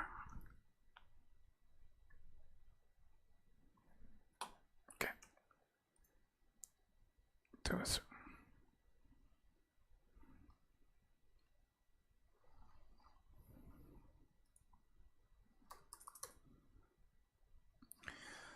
Because it's fairly flat. I need then a cylinder.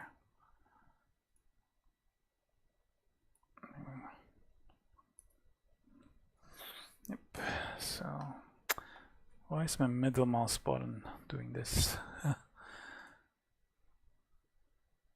So let's make a hexagon.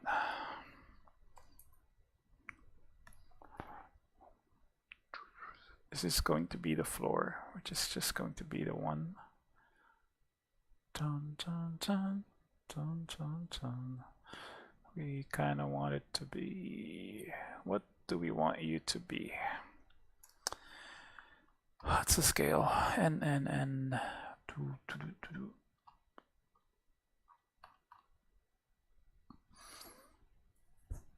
Okay.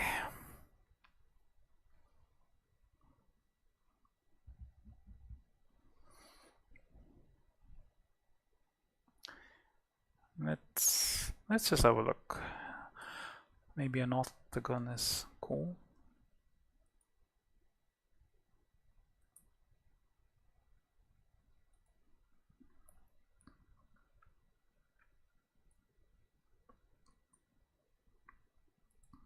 Seven.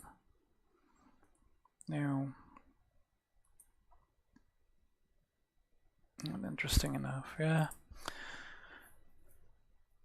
I think we do an octagon. And then we scale this down in the z-axis. Like this. And that should be it. Because I can't seem to use my middle mouse button. V to that, and then V to E. Boop, boop, boop, boop, boop, boop, boop.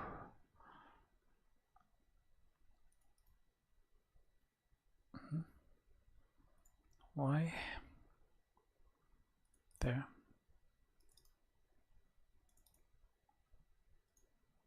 What should we call this floor?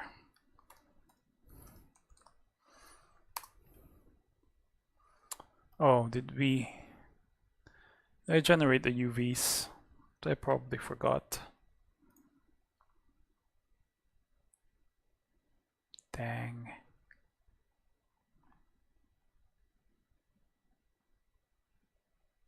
I probably forgot.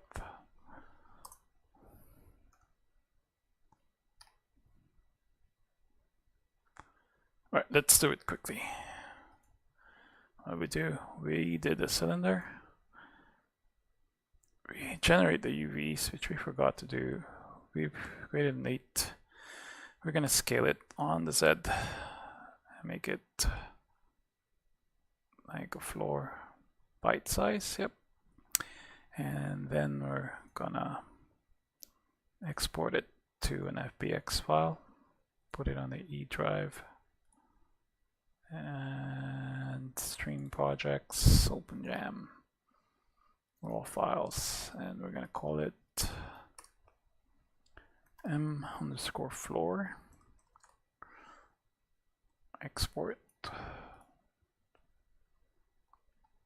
Oops. Forgot something else, I think. All right, so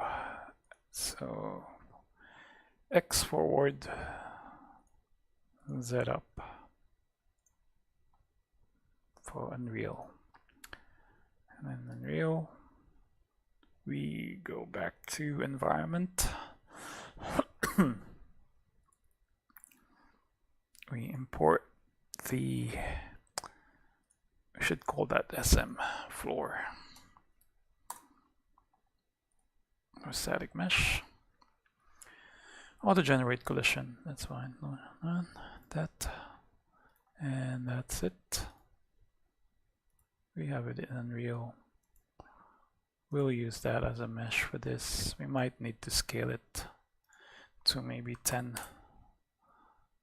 Yeah, that looks okay.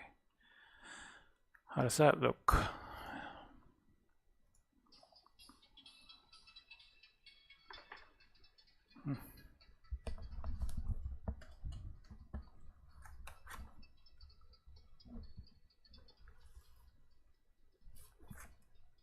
Set too high. Why? Oh.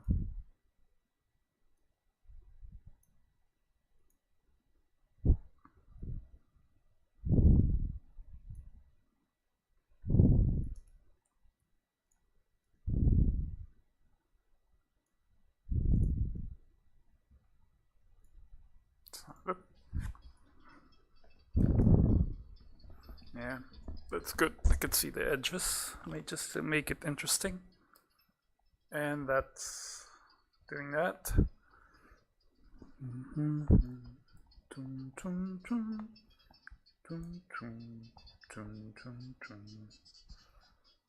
Looks really cool. Then we'll probably want something for new material for the floor.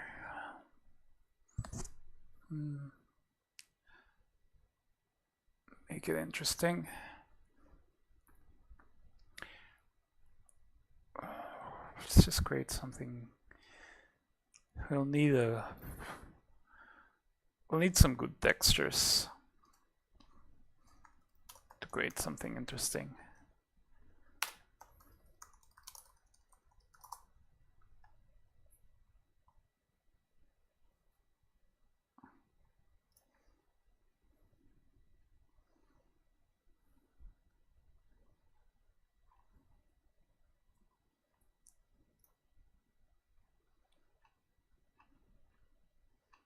That's a texture. Yeah, now that's a texture. Okay, so we're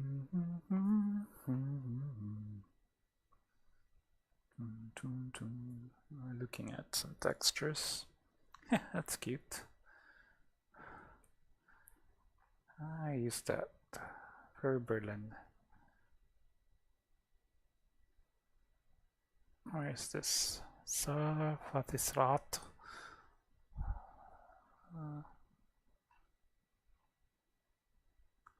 That's it. I guess we can make use of that.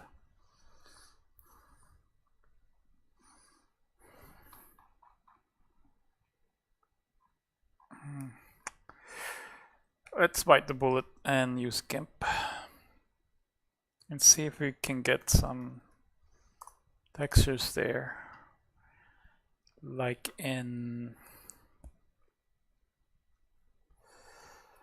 Photoshop.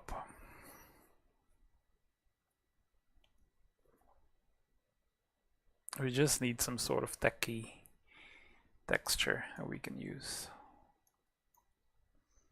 to make the game, make it look a little bit more presentable. Oh god, what the hell? This is 3 billion windows here. Can I zoom this out like that? Yeah. Okay. Yep. Looks better.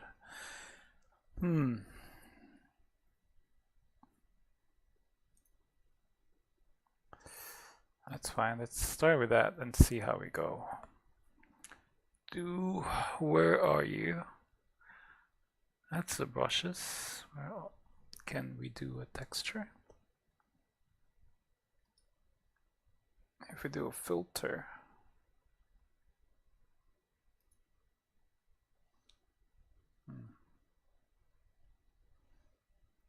their preview now. It's gonna take me a while to get used to this tool.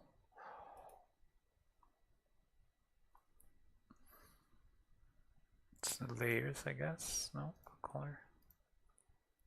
Yeah, it's the layers. And there you go, patterns.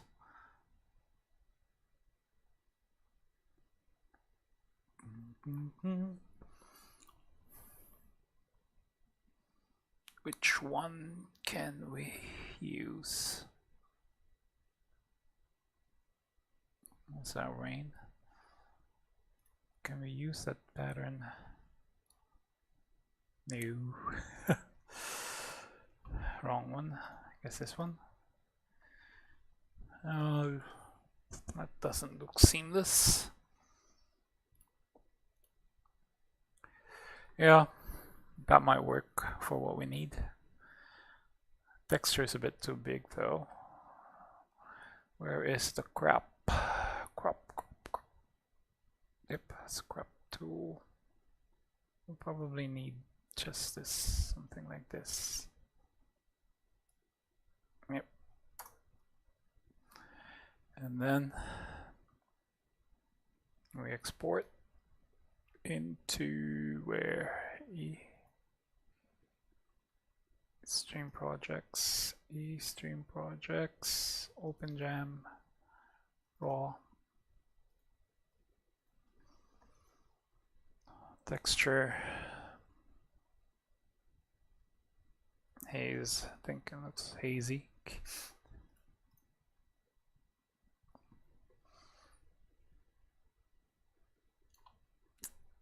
Okay, let's see. Port, texture, haze. And then let's create a simple material out of it to begin with. Probably want a translucent material though. So let's do some changes to this thing. All right. Let's go here, yeah. So we can see what's going on. Yep. Looks like marble currently. If we change this material to a translucent and use that as emissive, net, what do we get? A little bit. We need opacity, obviously.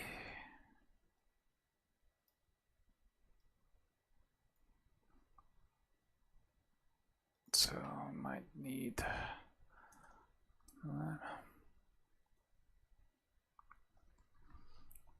see how that looks. Okay, so texture's not doing it for me. I'll do a multiply. And probably want a color there.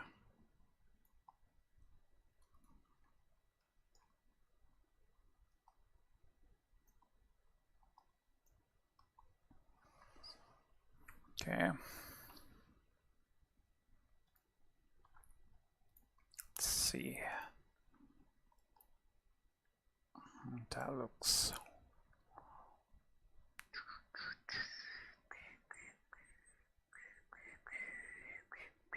Why is it looking like that?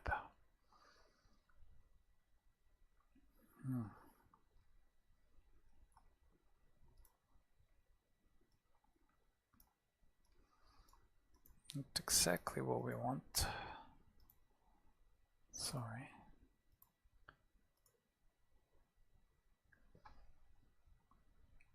Okay, it looks slightly better. Not the effect I want. Not yet. Okay.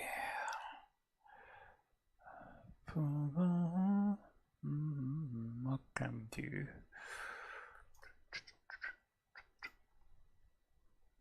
Let's see if we use just the one channel. This texture and how we can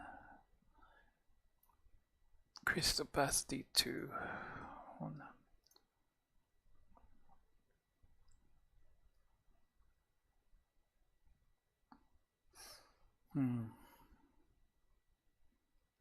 Okay. We will want something. Let's make it moving. How we make this move? I think we can use time. And using time, we're gonna do vertex, I guess. No. Maybe we do a texture coordinate. Yeah. Then cos to base on time and custom rotator. Done this before. Just need to recall how I did it first time. Alright, so we would probably want that. Kind of just give it a little bit of motion. So with time, yeah, I guess texture coordinate. There. We multiply it. Time. Here we see how that goes. And if we can control it, that's the thing.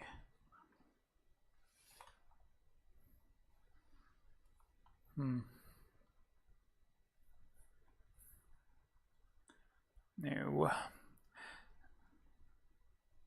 I think we need a rotation angle, and the UV should be just texture coordinate, of course, but we need a rotation angle with 0 to 1. Let's worry about that later. Let's see how that goes.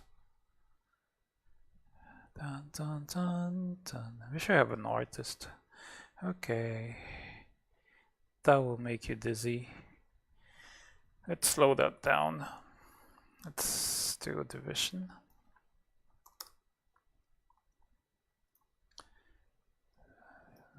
Let's divide it by, I think, a constant of 50. How does that go? Well, stop moving. No? It looks like water though. But this is a little bit more interesting. If we have an opacity as well, there. How does that work?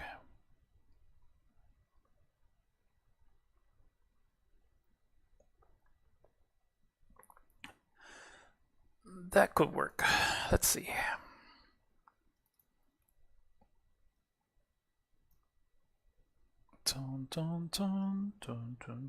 This looks a lot more interesting. The world grid. So it looks like the sea. But we'll go with that and see how it goes.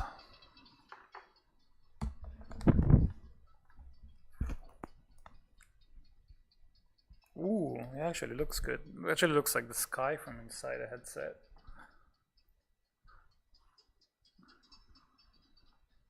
Huh. That actually works really well. Feels like I'm flying. Okay, so something very simple. Looks quite interesting inside the headset. So I'll be good for a jam. Normally this would be like something like a placeholder. But why? I seem to be spawning somewhere in a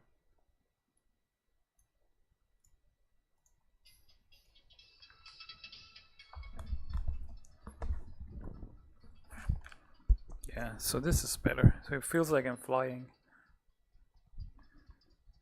Whoa. I love that. You could actually see those from above and from below.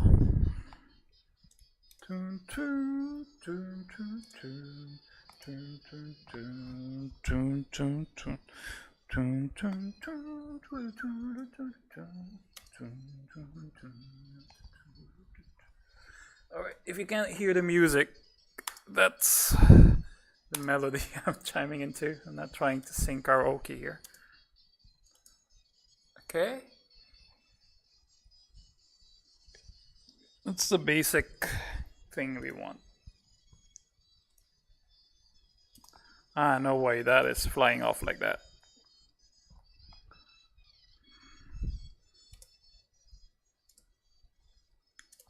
Dang it. There. It's already fun. It's nothing in there yet. Alright, so very basic mechanics, very basic thing, but a whole lot of difference inside the headset.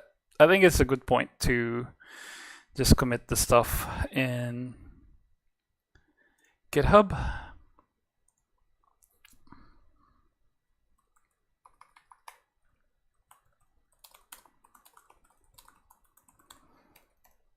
Okay. Wish I had more time. It's always like that in a game jam. You always wish there's more time. If someone else was making the assets, it would have been nicer. But we'll have a look. So that would upload there, but that is looking mighty cool. Alright, so let's make the targets a little bit more interesting. Let's do a default explode off 0.1, just so we have a little bit of explosion in there. Oh, 0.5, 0.25, 0.75, 1. No, it's still 2. You won't see that in the headset, so maybe something like this. Yep.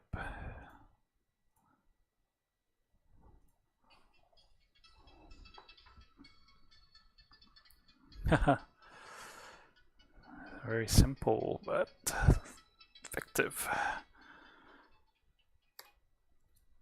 Not sure if we need to change that color though. Let's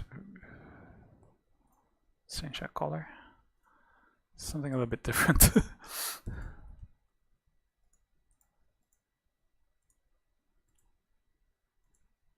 Why don't we make the color interesting, like a rainbow of colors?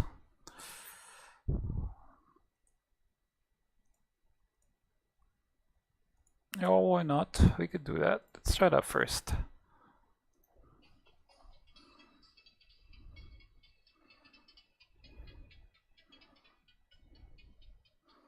Wouldn't it be interesting if it's actually rotating?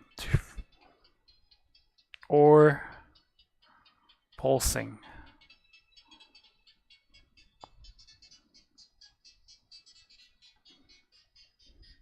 Yeah, let's make that pulse.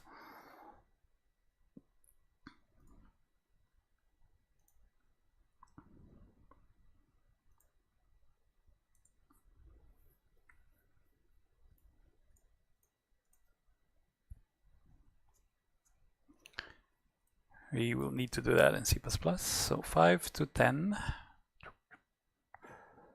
Dun, dun, dun, dun, dun, dun, dun, dun, dun, dun, dun, dun.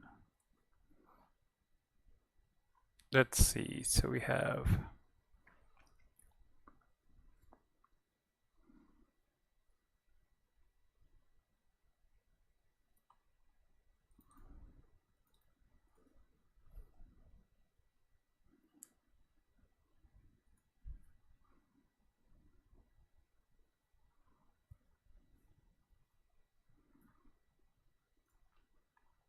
okay, so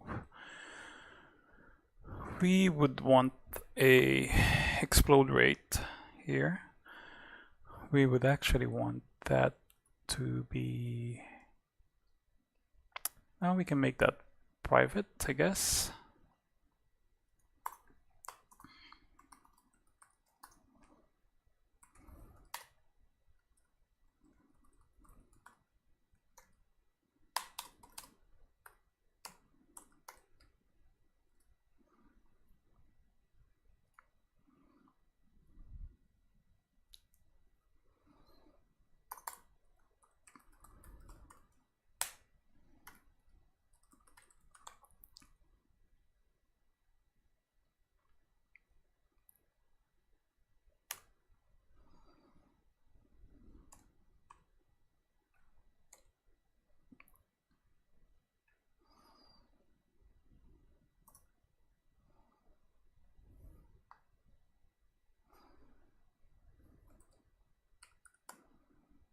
Nowcast to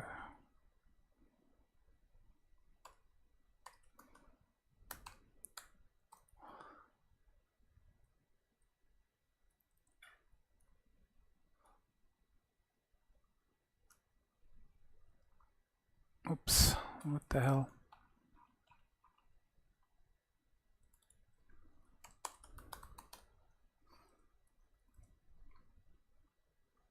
Why?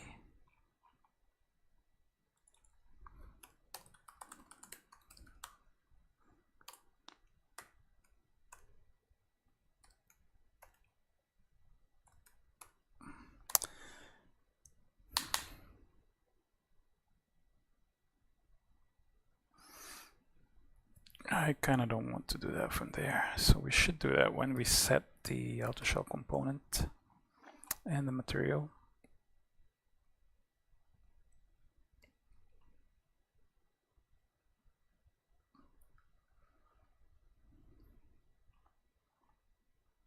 Yeah, here.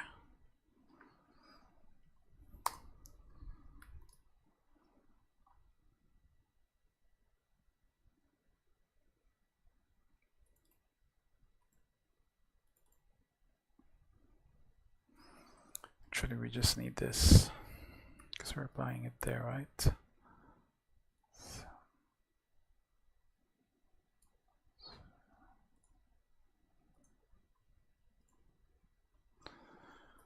All right, so we're gonna see material instance dynamic.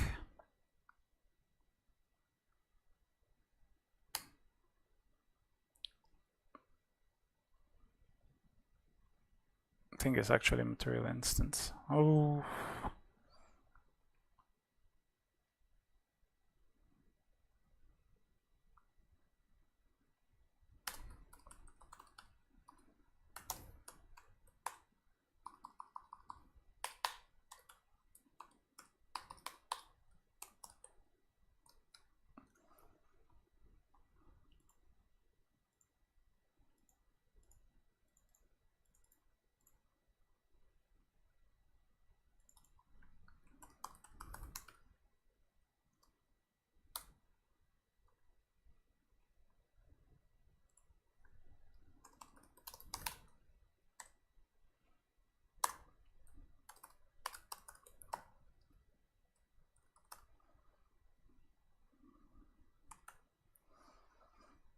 I'm going to set a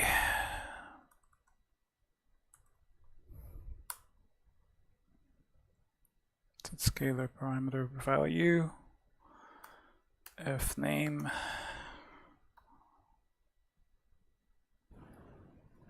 How do you declare that? No idea. Let's see. Dang, the page down doesn't work.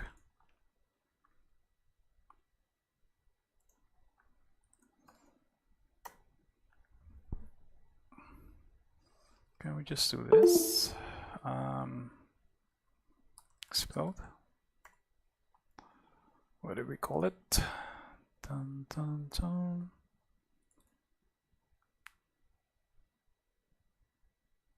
Explode.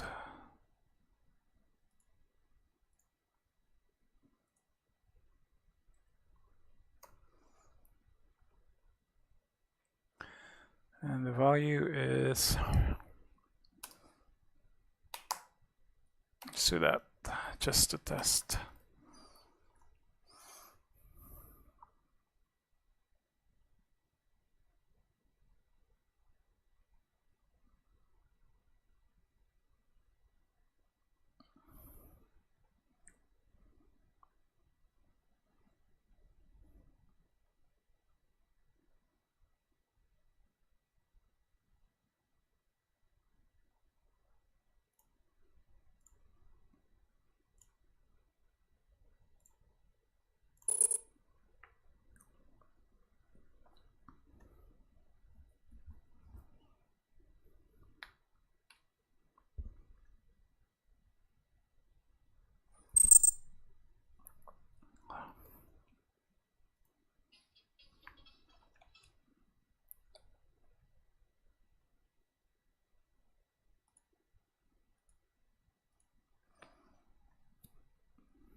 Just got a F name.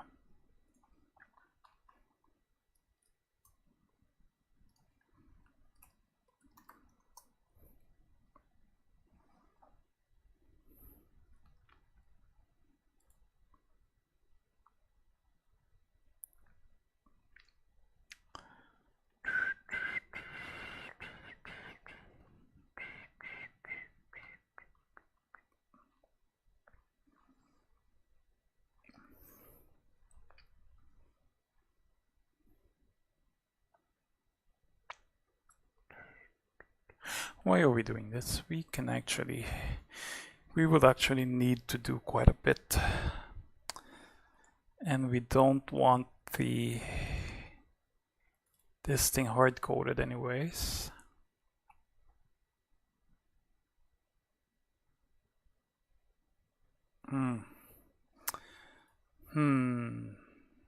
True. We don't want this here. We want to be able to control it outside here because we're gonna want to keep changing it. So before we go any further, we I think just need a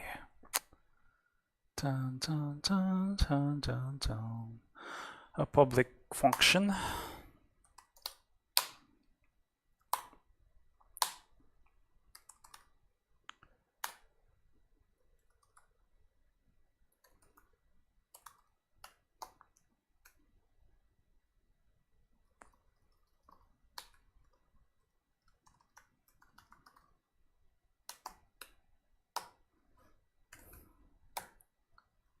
Because then that we can call from the generator, right? Yep.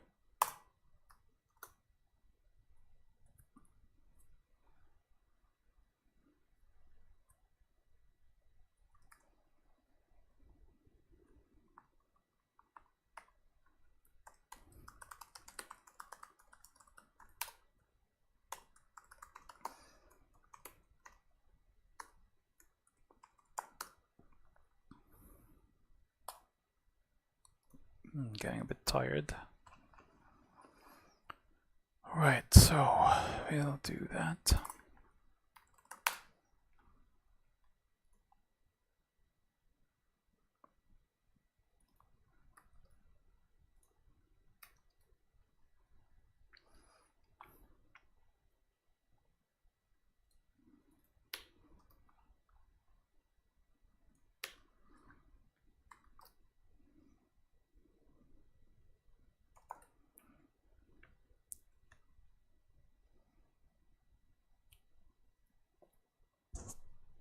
Actually, even this is wrong. The easiest way is on the generator. So let's have a look again at the, let's build this first.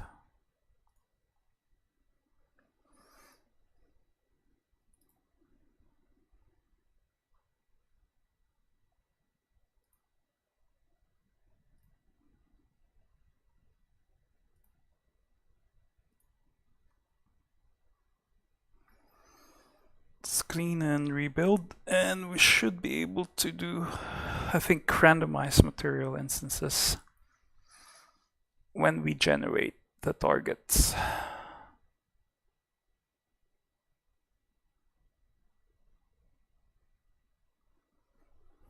Oh, we're respawning it. We're spawning it from here.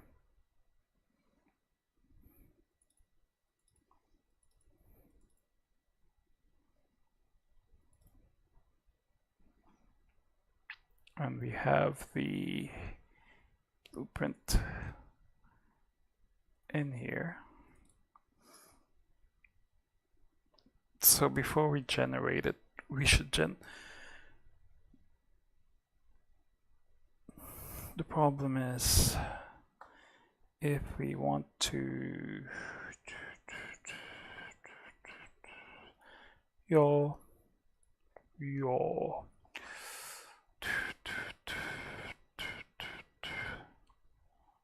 are we going to be allowed to do that? Let's see. From the generator, right, we can create this one, and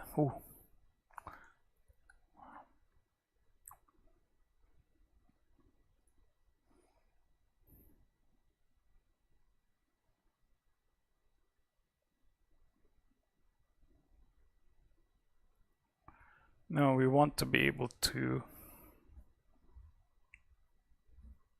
kind of make that pulse, right? So the outer shell material has to pulse from here.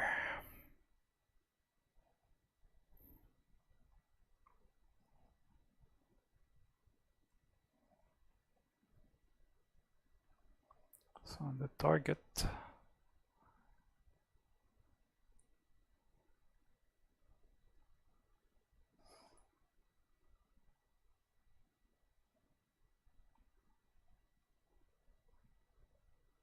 we'll need to make that pulse.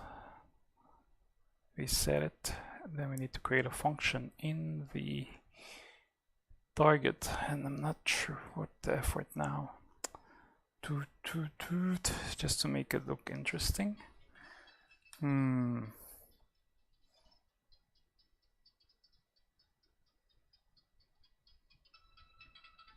not sure if it's worth it. Or we can create, I guess, an interface. It just kind of rotates it.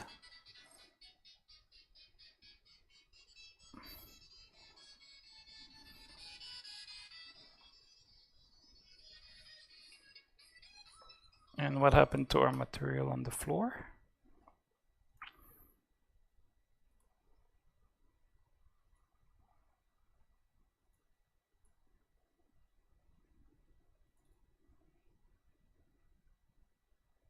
Oh no, didn't we save this thing?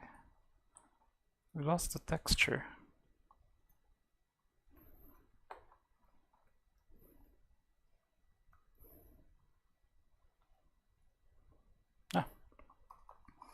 What happened to my texture? It's gone.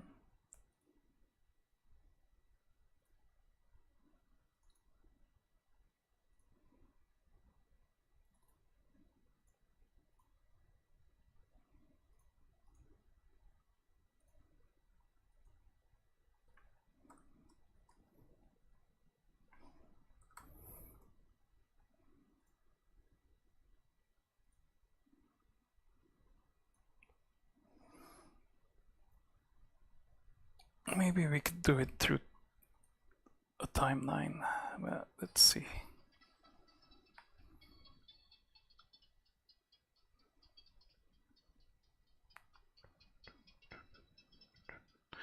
I kind of want to randomize that thing. We could do it from the material, I guess. Need to think about it. But when I hit it with a laser beam, it should explode.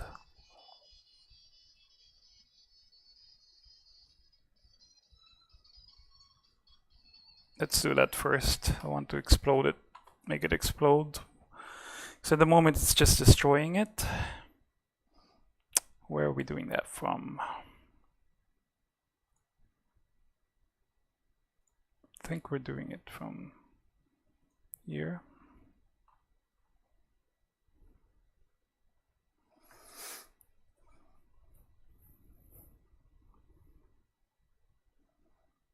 Yeah, so if it's a target, then we're just basically doing we're just destroying it.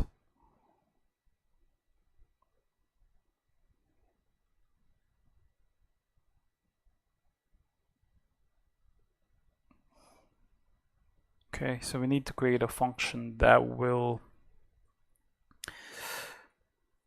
kind of like a timeline that just keeps increasing the destroy, the explode variable until,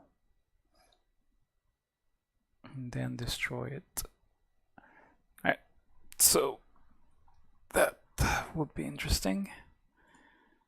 And what else can we do to improve the look?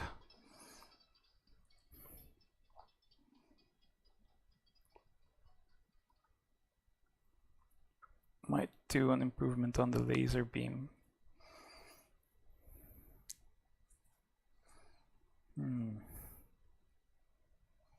All right, let's dress up the laser beams, and then we'll think about what to do next. Just trying to think of the easy way, because we're running out of time.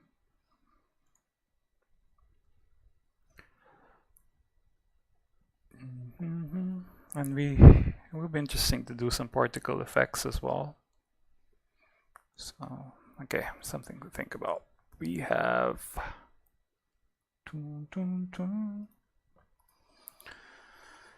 I'll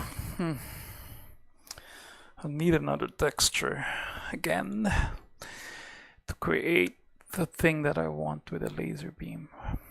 I need some clouds, I guess, which we can use this one. But let's see if we can make some clouds.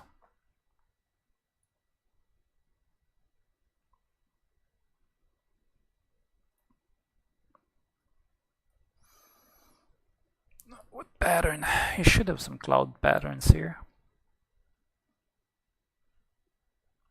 That looks like a cloud to me.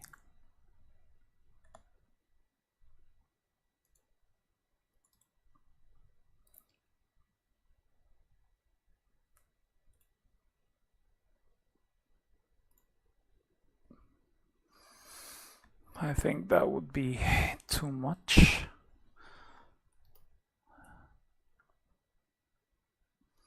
Is this what we used earlier?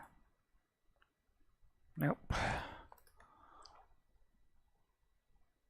This one? Yeah. Then we can take one of the channels. That should look lasery. Yep.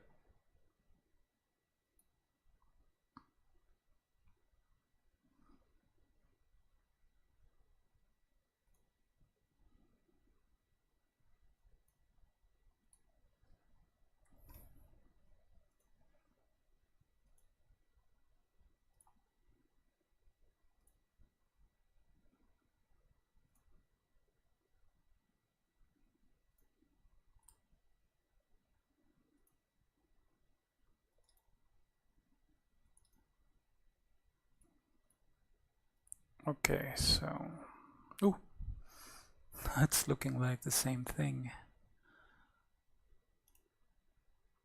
Why? What did I save?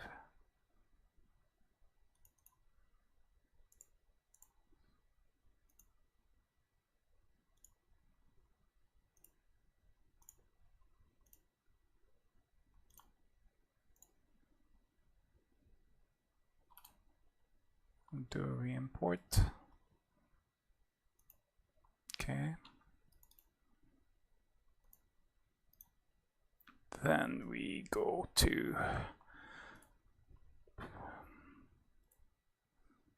let's use this haze material as a starting point.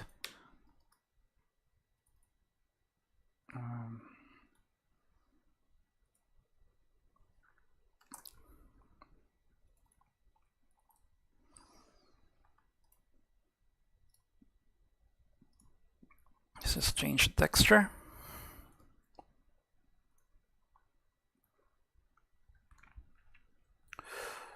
Make this double-sided, two-sided,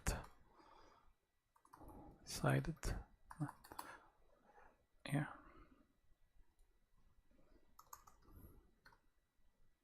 That actually looks better, but let's see. Two-sided.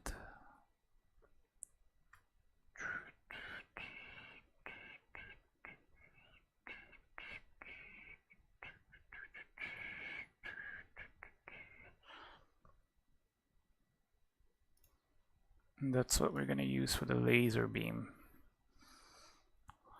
Where do we set that? Here.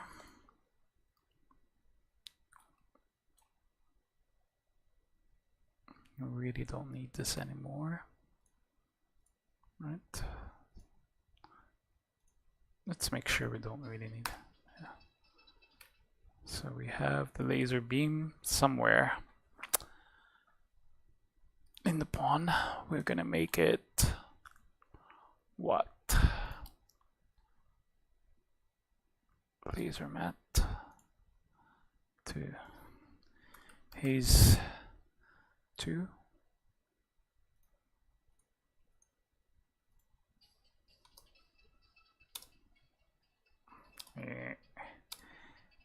Doesn't look as nice.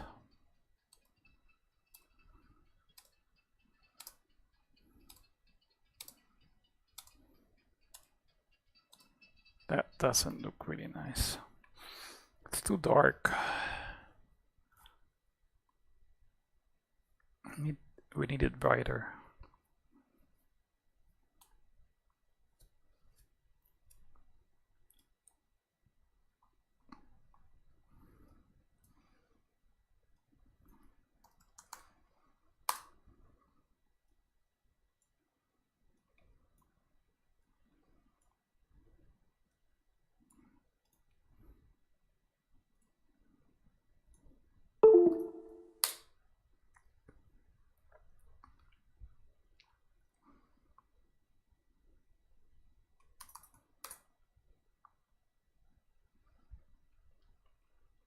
Okay, let's use the full gamut.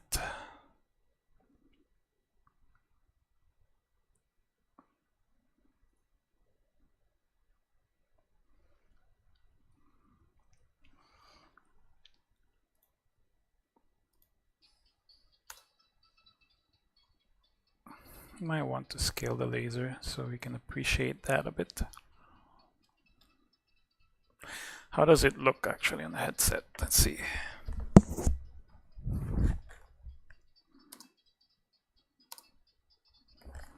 Okay. Can't see the material.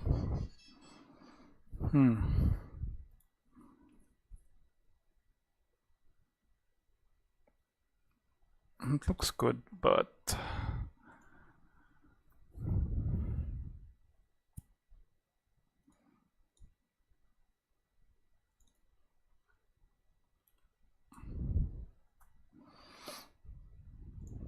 let's do a scale offset of.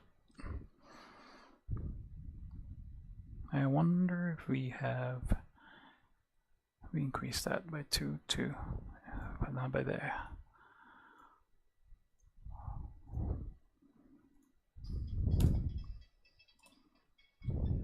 It's a bit thicker, but not quite what we need. Is that?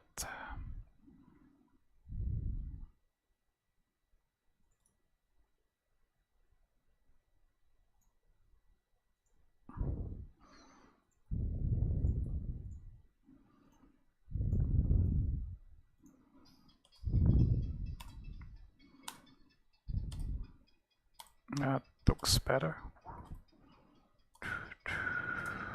Yes. Just need to make that faster.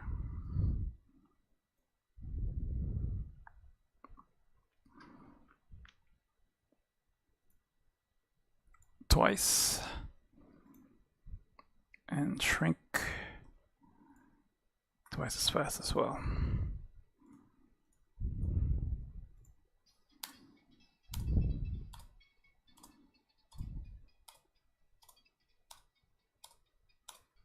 Okay, now we've lost the nice effect, so we shouldn't actually have an X there, just a Y and a Z. Nope. We're not shrinking quite well enough.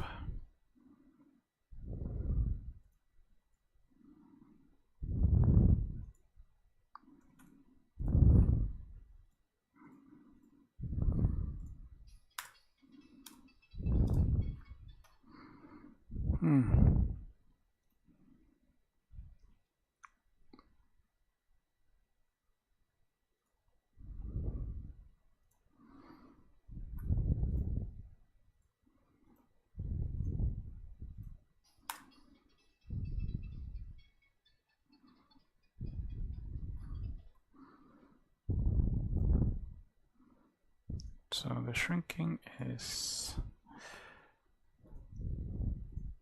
let's put it back. I think this isn't a good idea, because it kind of lost a nice, actually we seem to have lost that earlier on.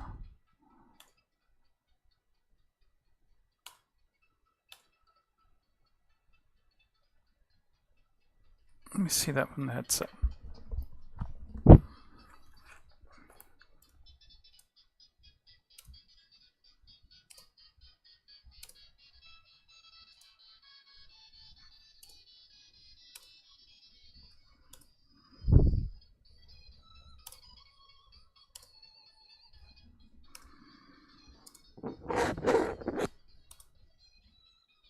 This is actually addictive.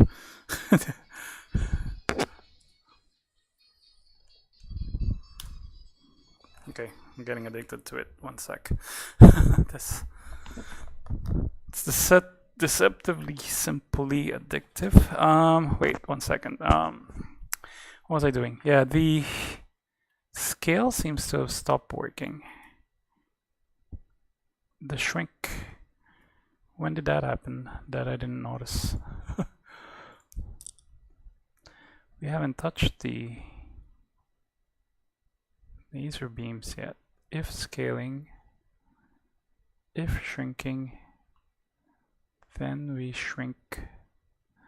The only thing we changed is original location. Yeah, so we weren't really moving it.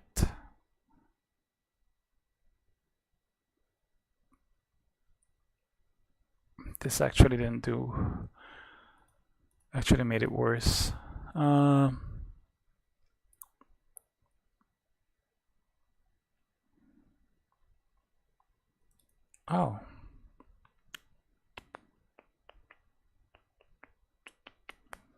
So we move it forward in the x-axis, but we shrink the scale.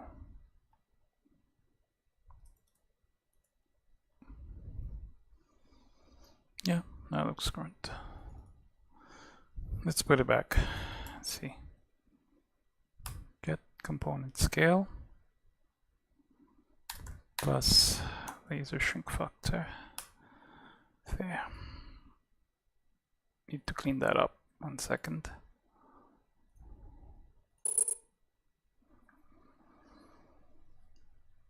Okay, we may need to take a break because this stream has gone on a little bit too long, I think. Otherwise we will... Ooh. Funny.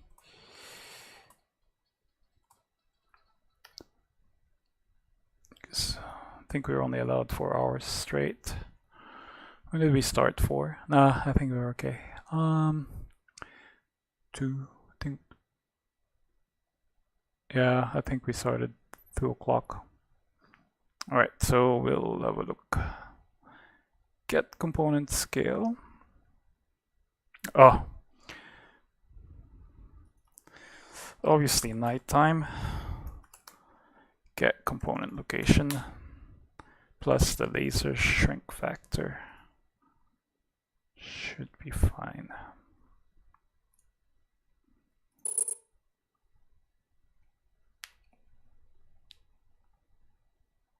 So we'll bring that back. Create a nice material for the laser beam.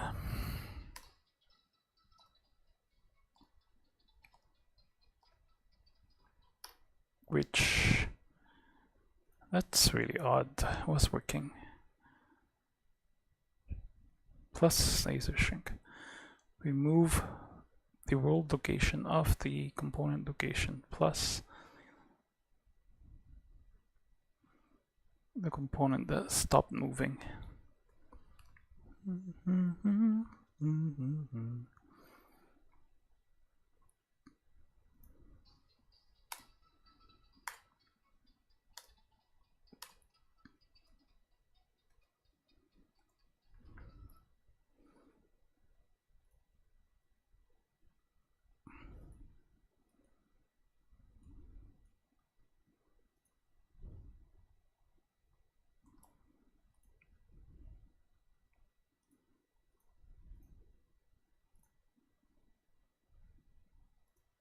Uh-oh. We will need to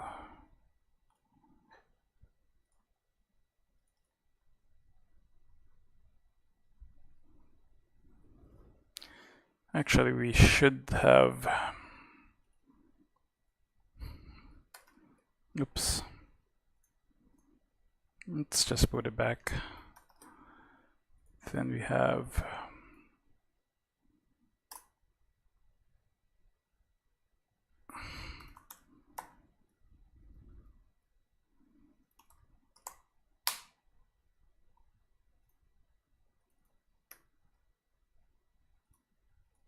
should have that.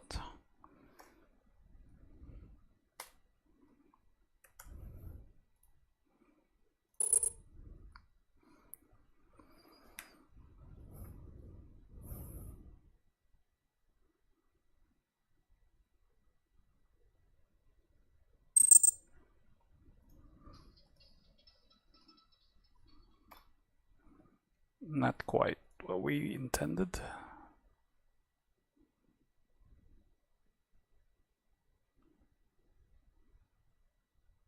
Oh, dang. What am I doing? Oh yeah, that's okay.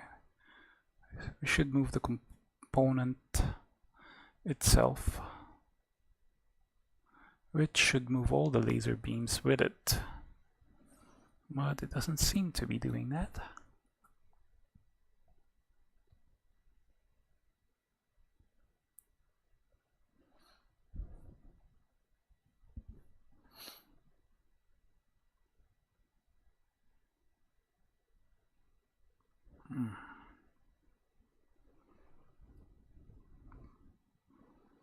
It started when we were dynamically generating this, so let's do something here.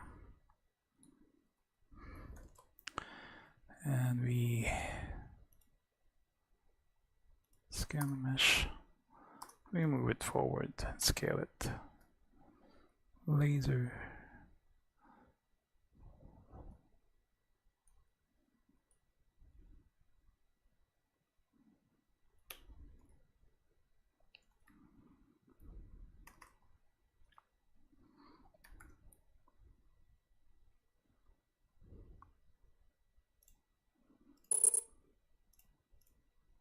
scale the actual beams themselves.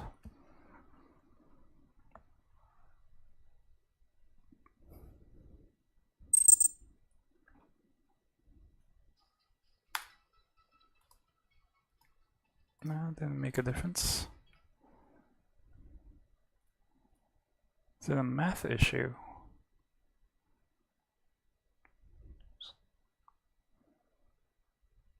Laser shrink factor.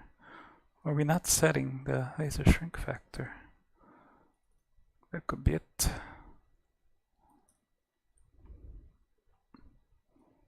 No, laser shrink factor is being set. Scale and shrink. And the range is being set. And the shrink is at 16 now.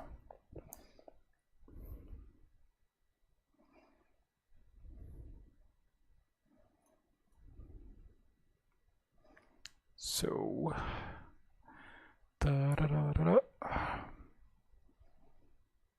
laser shrink factor. We're going to add a world offset, which is a location in the thing.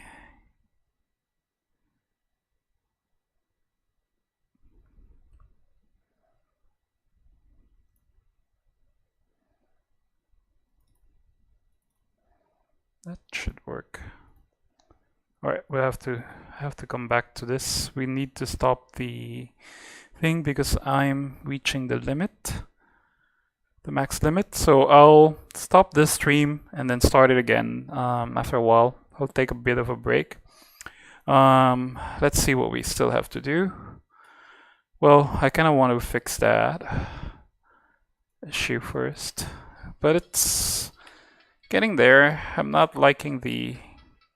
It's actually quite addictive when you play it. So we might need some special sound effects for the lasers. We'll make... Let's do the core. We'll make... On the next stream we'll do... not the sound effects. But make sure that we keep score. And yeah. And then have a win and lose condition, just so that we have a minimum viable product. And then we can make it more beautiful. It takes time to make it beautiful. Artwork is always difficult for me. All right, let's have a quick break, maybe half an hour or so. Yep, just to recharge. I'm getting a bit tired.